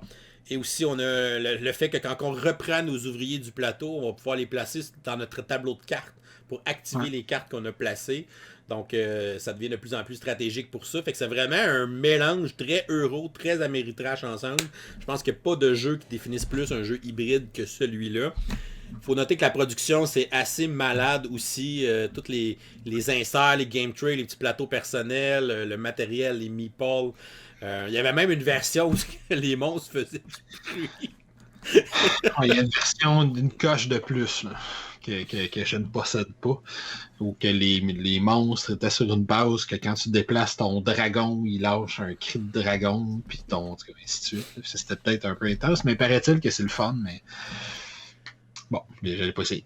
Non, c'est ça. Ben, c'est vraiment un jeu super. Donc, Dwelling of Eldervale, pour moi, c'est mon meilleur Kickstarter. Puis je pense aussi que c'est lui qui t'a mis à cette position-là, mais je me trompe peut-être. Ben écoute, moi, si je le prends, je l'avais préparé juste ici. Ça, c'est la boîte. Fait, quand on parle d'une grosse boîte, là, c'est presque de la taille de Gloomhaven. Ouais. Fait que Dwelling of Eldervale, ben, tu sais, t'en as déjà très, très bien parlé. Moi, dans le fond, j'hésitais où le mettre.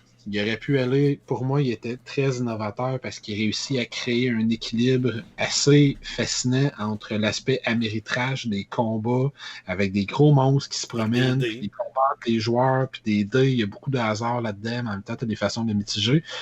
Puis ta mécanique de base elle-même, c'est une mécanique de placement d'ouvriers, mais que quand tu récupères tes ouvriers, ben là, tu rentres dans une mécanique de construction d'engins de cartes autour de toi, devant toi, d'un engine building, avec des majorités, ben pas des majorités, mais des courses à être le premier à arriver au bout des pistes élémentaires. C'est un jeu qu'on score des points, effectivement. C'est un jeu que tu scores des points. Il y a l'aspect exploration avec la map qui grossit devant toi, puis les matériels de bonne qualité. Fait que, tu sais, c'est un jeu qui est vraiment surprenant partout. Puis, tu sais, la rejouabilité de ce jeu-là, j'ai joué quelques parties en 2020. Je dois en avoir joué quasiment une dizaine, 3 ou 4 avec des gens, puis 5, 6 ou 7 solos. Il y a un super bon mode solo qui vient à l'intérieur du jeu, qui est très simple à gérer, puis très efficace à gérer aussi. Puis, j'ai pas encore joué la même faction 2 fois dans toutes mes parties parce qu'il y a 8 plateaux de joueurs qui ont chacune 2 factions différentes. Fait que tu as 16 factions que tu peux utiliser. Ça donne des combinaisons vraiment extraordinaires. C'est vraiment un super, super jeu. Puis c'est le genre de jeu que j'aime bien dans cette catégorie. Je choisirais quelque chose que j'ai l'impression qu'il n'aurait pas pu exister si ce n'avait été de Kickstarter. C'est le genre de jeu. C'est une compagnie quand même qui en ont fait d'autres, Breaking Games. Mais tu sais, il n'y a pas d'éditeur qui aurait voulu produire ça pour que ça sorte directement en magasin. Ça aurait coûté 200 ce jeu-là en magasin. Ben, c'est pas coûté tant loin que ça. Mais ouais, ça fait qu'une énorme production. Je regrette presque de ne pas avoir la petite coche de plus puis d'avoir mon Godzilla qui en arrivait. Ouais, je suis déçu. Je suis déçu de ne pas l'avoir. Surtout que le jeu, il te le fait sentir, là, je tiens à souligner. La boîte est la même pour toutes les versions du jeu. Fait que moi, j'ai comme un gros espace vide où les bases iraient. Ouais, c'est ça, ils ont mis les lancers pour les mettre. Ouais, exactement. Fait que j'aurais aimé ça, mais bon, peut-être dans la deuxième Kickstarter Dwellings saison 2. Super. On arrive à notre avant-dernière catégorie, qui est en fait la surprise de l'année. Donc un jeu qui nous a vraiment surpris, un jeu qui est sorti de nulle part, ou un jeu justement qui a fait exploser nos attentes en faisant un gros wow. Donc une surprise de l'année. Ouais. Moi, honnêtement, ce jeu-là, je l'ai mis dans cette catégorie-là. C'est le premier jeu qui me pop en tête quand j'ai fait la liste. Parce que c'est un jeu qui coûte environ 30$. Puis je l'ai littéralement acheté parce que j'avais besoin d'un certain montant pour atteindre la livraison gratuite. C'est une livraison que j'ai faite. Puis là, j'ai regardé ça. Le cover, il est cool de ce jeu-là. Puis je l'ai ramassé pour le racheter à commande. Puis j'ai découvert une espèce de jeu extraordinaire. Ça s'appelle Godzilla Tokyo Clash. Godzilla Tokyo Clash, c'est un jeu compétitif de 2 à 4 joueurs, puis c'est du fun dans une boîte. Il y a un joueur qui va contrôler Godzilla, il y a un joueur qui va contrôler le King, je sais pas quoi, là, je me rappelle plus du nom de toutes les créatures dans l'univers de Godzilla, mais tu sais, 3-4 des bébites connu, semble-t-il, de Godzilla, puis t'as des gros mini à l'intérieur, mais c'est même pas des mini, c'est des jouets, littéralement, tu sais, l'espèce de gros papillon comme ça. Puis le Godzilla en tant que tel, qui ressemble, je sais pas si on le voit un peu, qui ressemble à ceci. Puis dans le fond, la twist de ce jeu-là, c'est qu'on essaie de se battre les uns les autres à Tokyo, puis on essaie de marquer des points de victoire en tapant sur les autres monstres. Mais l'idée, c'est qu'on va jouer des cartes de notre main de cartes qui vont représenter des actions qu'on peut faire. Puis on a un petit plateau à construire qui n'est pas très gros, là, c'est vraiment une toute petite boîte. On a un plateau à construire, puis sur le plateau, selon la mission qu'on va avoir choisie ou l'environnement qu'on va avoir choisi, il va y avoir des tanks de l'armée qui nous tirent dessus, des trains qui passent en ville. Il y a plein de petites bâtisses, puis c'est tous des petits mini, là. Puis il y a des power plants, puis des gares de train, puis des trucs comme ça. Puis les cartes qu'on va jouer vont dire « Hey, je ramasse 2 tanks, puis je les lance sur l'autre, à l'autre bout de la map. » Puis tu vas détruire la ville autour de toi, dont tu vas te servir pour attaquer l'autre joueur, ou tu vas le pogner, puis tu vas le garrocher sur 3-4 tanks autour de toi, puis tu vas ramasser l'autre, puis tu vas le lancer sur le power plant pour que ça y explose, puis ça y fasse des dégâts. Puis la façon dont le jeu se joue, je trouve ça très rusé parce que toutes les cartes que tu as dans ton deck de cartes, chaque monstre a son deck de cartes qui lui est unique et fait que le jeu est très asymétrique aussi. Toutes les cartes que tu as valent des points de victoire. Puis quand tu attaques l'autre, chaque point de dégâts que tu y fais, c'est que tu y piques une carte dans son deck, puis tu peux en garder une parmi celles que tu as piquées. Fait que si tu y joues 5 de dégâts, tu vas piger 5 cartes, puis tu vas pouvoir garder une de ces 5 cartes-là. Et évidemment, les cartes les plus fortes, c'est celles qui valent le plus de points de victoire. Fait que tu enlèves ces bonnes cartes. Ouais, fait que plus tu scores fort sur ton adversaire, plus il est limité dans ce qu'il va être capable de faire plus tard, parce que tu voles peut-être sa grosse carte de défense, ou sa grosse carte d'attaque, ou son pouvoir spécial. Tous les monstres, il y a 4 monstres dans le jeu, ils ont vraiment une façon différente de jouer, puis c'est juste trop le fun de se promener puis de dire « Ah non, je me rends pas à toi. Ah, attends un peu, il y a un autobus qui traîne là. Tiens, ben, je te lance un autobus en pleine tête. Ça va te faire tant de points de dégâts. Puis si je prends un ennemi, si je suis Killer, je sais pas quoi, King, je sais pas quoi, ramasse Godzilla puis lance, tu peux jouer une carte de défense qui dit « Non, non, moi je lance mon gros, l'espèce de laser de Godzilla puis je te fais des dégâts puis ça te pète tout dans la main. » Puis tu as une mécanique d'énergie que tu essaies d'augmenter pour sortir ton power move. Fait que quand tu détruis des affaires, tu détruis des buildings autour de toi, ça cultive ton énergie puis ça te permet de faire sortir des power moves. Puis la fin de la game va se jouer un peu à la Star Wars Rebellion. Plus tu détruis la ville, les buildings que tu détruis, tu les mets sur une petite track qui se remplit. Puis le tour de jeu, il avance sur une autre track qui avance. Puis quand les deux tracks vont se croiser, ben, les humains ils nous ont fait assez de dégâts, puis on fuit la ville, puis on va se cacher dans l'eau. Fait que celui qui a le plus de points de victoire à ce moment-là a été celui qui a le plus détruit Tokyo et ses adversaires, puis tu gagnes la game. Fait que c'est très silly, là, c'est très comme ridicule comme jeu, mais c'est vraiment, vraiment le fun à jouer. Ça a l'air drôle, ça. Puis les games sont pas longues, là, ça se joue bien, puis je l'ai joué juste à 2, mais j'ai très hâte de jouer à 3 puis à 4, puis qu'on se court après, puis qu'on se pite des affaires de bord en bord. Ça devient un Super Smash là, à 3-4. Exactement, parce que tu peux littéralement dire « Hey, moi je ramasse Godzilla, puis je le garoche sur l'autre là-bas pour que ça fasse des dégâts aux deux. » C'est très drôle. Là. Fait que ma surprise de l'année, qui est arrivée de nulle part, Godzilla, Tokyo Clash, j'espère vraiment qu'ils sortent des extensions avec plus de bébites de l'univers de Godzilla. Wow. Que je vais avoir un fan noir à me garocher là-dessus. Puis mine de rien, là, ce jeu-là coûte à peu près 35$ en magasin, puis la production est superbe à l'intérieur. Fait que je suis très très surpris du prix aussi. Fait que voilà. Une belle surprise. Ça sortait vraiment de nulle part. Moi, je vais donner ma surprise à un jeu québécois. Parce que c'est le fun aussi de voir des succès à l'international, mais qui ont commencé ici au Québec. Donc, je vais aller avec le jeu Quatol, un jeu de construction de serpents à plumes. C'est un jeu que j'avais même joué au prototype dans le temps, dans une convention. J'avais rencontré les auteurs et tout ça. Donc, le jeu a été édité cette année et ils ont fait vraiment une fantastique job d'édition dessus. Donc, la production du jeu, c'est vraiment hot. T'as vraiment des gros morceaux de serpents en plastique qui s'emboîtent les uns dans les autres. Donc, t'as des morceaux pour les têtes, les pièces de corps et un morceau pour la queue. Puis, dans le fond, c'est un jeu de construction de pattern, là, dans le sens qu'on veut reproduire des schémas qui sont sur des cartes. On va recruter des cartes de divinité qui vont nous permettre d'avoir, exemple, une pièce de corps jaune avec une pièce de corps bleu. Fait que là, si je reproduis ce schéma-là plusieurs fois sur le même serpent, mais je vais scorer ma carte plusieurs fois. Puis tu vas essayer de la combiner avec une autre carte qui te dit, bon, mais là, il faut tailler un jaune, puis une autre couleur à côté, puis là, après ça, un autre jaune, avec une autre couleur entre, des choses comme ça.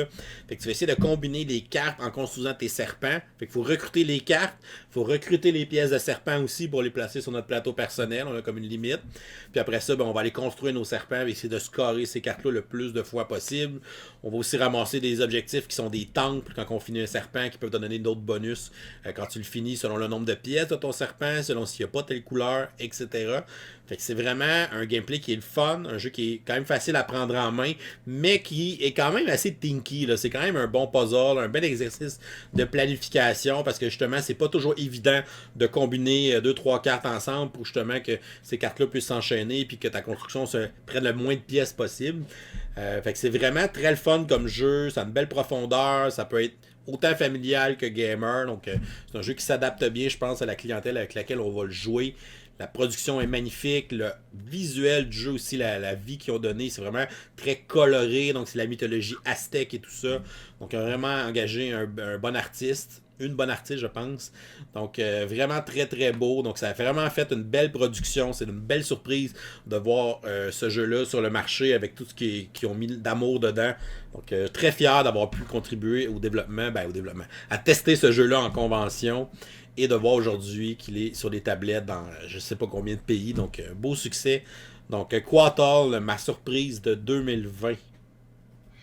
Hey, super. Ce qui nous amène, je ne l'ai pas encore essayé, j'ai vraiment de l'essayer celui-là. Ce qui nous amène, comme on le fait habituellement, sans trop de détails, parce qu'on en a déjà parlé, on arrive avec notre jeu de l'année. Ce qu'on fait pour notre jeu de l'année, ce qu'on a fait les dernières années, c'est dans le fond, parmi les 14 derniers jeux qu'on a nommés, fait que dans les 14 autres catégories, il y en a un qui est ressorti plus que les autres, selon nous. On en a déjà parlé en masse, on n'en reparlera pas pendant un autre 15 minutes, mais on va quand même nommer notre numéro 1, notre meilleur jeu de l'année selon nous. David, je te laisse commencer. Moi, c'est pas une grande surprise. C'est un jeu qui a gagné tous les prix cette année. Fait que autant l'As d'Or Expert que le Spiel des Jahres Expert, c'est The Crew, mon jeu de l'année. Donc, The Crew, c'est un véritable phénomène, ce jeu-là. Si vous n'avez pas encore joué ou essayé ce petit jeu-là, allez vous le procurer. Puis, tu sais, ça coûte genre 17$ ce jeu-là. Ça coûte rien, c'est un paquet de cartes, puis c'est du plaisir. Vous allez en jouer des parties, vous allez les enchaîner.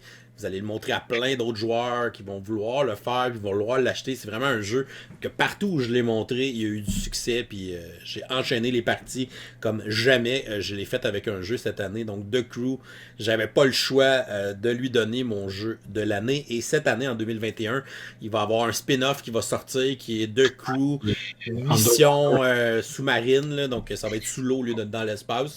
Fait que j'ai hâte de voir ce qu'ils vont amener de nouveau avec cette deuxième version standalone de The Crew. Donc vraiment un excellent jeu. Mon jeu de 2020, The Crew, ou comme disent nos amis européens, The Crew.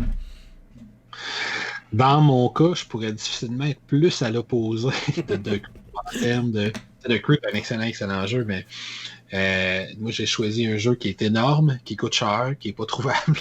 J'ai pris Dwellings of Eldervale. Ouais. Et je pense pas que je vais surprendre David beaucoup là-dessus. Non. Il coche toutes les cases que j'aime dans un jeu. Je trouve ça vraiment dommage que le jeu soit difficile à trouver. J'espère qu'ils vont trouver le moyen de faire une sortie en magasin, peut-être avec un peu moins de matériel, ou à tout le moins de refaire un autre Kickstarter éventuellement pour le rendre disponible pour pour les gens qui l'auront manqué parce que c'est vraiment une expérience particulière, comment tout est fluide dans ce jeu-là, comment ça s'apprend bien. On n'en a pas parlé tantôt, mais il n'est pas compliqué à prendre en main pour un jeu de cette ambition-là. Fait que pour moi, c'est vraiment une découverte extraordinaire. Dwellings of Eldervale, mon jeu de l'année. Puis si on avait à refaire un top 100, autant je suis sûr que David de Crew se ramasserait dans son top 20 si c'est pas dans son top 10, mais Dwellings, ça serait la même chose pour moi. Ouais, clairement. Ah, c'est un excellent choix. Ouais. J'hésitais entre ça ou On Mars que t'allais choisir. T'as dû jongler un peu. Ouais, t'avais joué plus peut-être à On Mars. Probablement, c'est parce que je l'ai reçu juste un petit peu avant que la pandémie commence. Fait que j'ai pu jouer 2 parties avant la pandémie, puis j'ai rejoué en solo depuis. Mais c'est vraiment un jeu qui, lui, gagne à être partagé, selon moi. Mais c'est un jeu très lourd, difficile à sortir. Donc, j'ai pas pu le sortir aussi facilement que Dwellings. Super. Pour terminer, est-ce que tu aurais quelques mentions honorables de dire, ce jeu-là, j'aurais aimé ça qu'il soit sur la liste, mais bon, j'avais plus de place ou 2, 3. J'ai réussi, mettons, si j'en nomme 4 ou 5, là, sans rentrer dans les détails du jeu, mais j'aurais aimé faire une place à Lost Ruins of Arnak, dont tu as parlé. Il y a Dune Imperium, qui est un très bon hand management. Puis quand j'avais fait ma critique, pour ceux qui nous suivent depuis, ils ont sorti une application que j'ai essayée qui changerait mon opinion de la partie solo, qui vient corriger les problèmes de la partie solo. J'ai Gates of Mara, qui est un jeu qui m'a beaucoup surpris aussi, qui est un worker placement sorti en 2020 que j'ai bien aimé. Puis il y en a probablement d'autres qui m'échappent, mais Ruins of Arnak, il y a The Crew que j'ai failli placer dans le jeu de cartes, mais j'ai joué à The Loop récemment, qui l'a juste un petit peu dépassé. Et mine de rien, moi je suis toujours un amateur des jeux de dextérité manuelle. Il y a le jeu qui s'appelle, si mémoire est bonne, c'est Set a Point ou Set a Match, qui est un jeu de tennis. C'est un jeu de pichenote de tennis. Ouais. C'est le fun. Si on avait une catégorie jeu physique... Ça répète un jeu de party, mais là on a décidé de l'enlever. Ouais, mais en même temps, ça joue pas à plusieurs, ouais, c'est ça. C'est ça, c'est pas un jeu de party dans le sens que c'est un jeu juste à 2, mais c'est vraiment un jeu. J'y avais pensé pour thématique, étant donné que tu as vraiment le feeling de jouer une game de tennis, c'est super stratégique, tu fais de back and forth autour du filet. Fait que c'est des petits coups de cœur de l'année. Moi, j'avais la L'île des chats que j'aurais aimé y trouver une place parce que c'est vraiment le fun comme jeu, mais là, j'ai pas réussi. J'ai Smartphone Inc. aussi que j'ai enlevé de la catégorie Kickstarter pour mettre Dwelling, que j'aurais aimé ça aussi qui se retrouve une place parce que c'est vraiment excellent. Et j'avais aussi Robin of Fluxley, un petit jeu de duel que j'ai trouvé vraiment sympathique, très puzzle. On pourrait peut-être faire une catégorie jeu de duel un jour, si on ajoute des catégories. Mais bref, c'est d'autres jeux super intéressants que j'avais joué en 2020 puis que j'aurais aimé ça qui se retrouvent dans ce top-là. Mais bon, 15 catégories, c'est quand même déjà beaucoup. Ça fait beaucoup de jeux à récompenser, mais bon.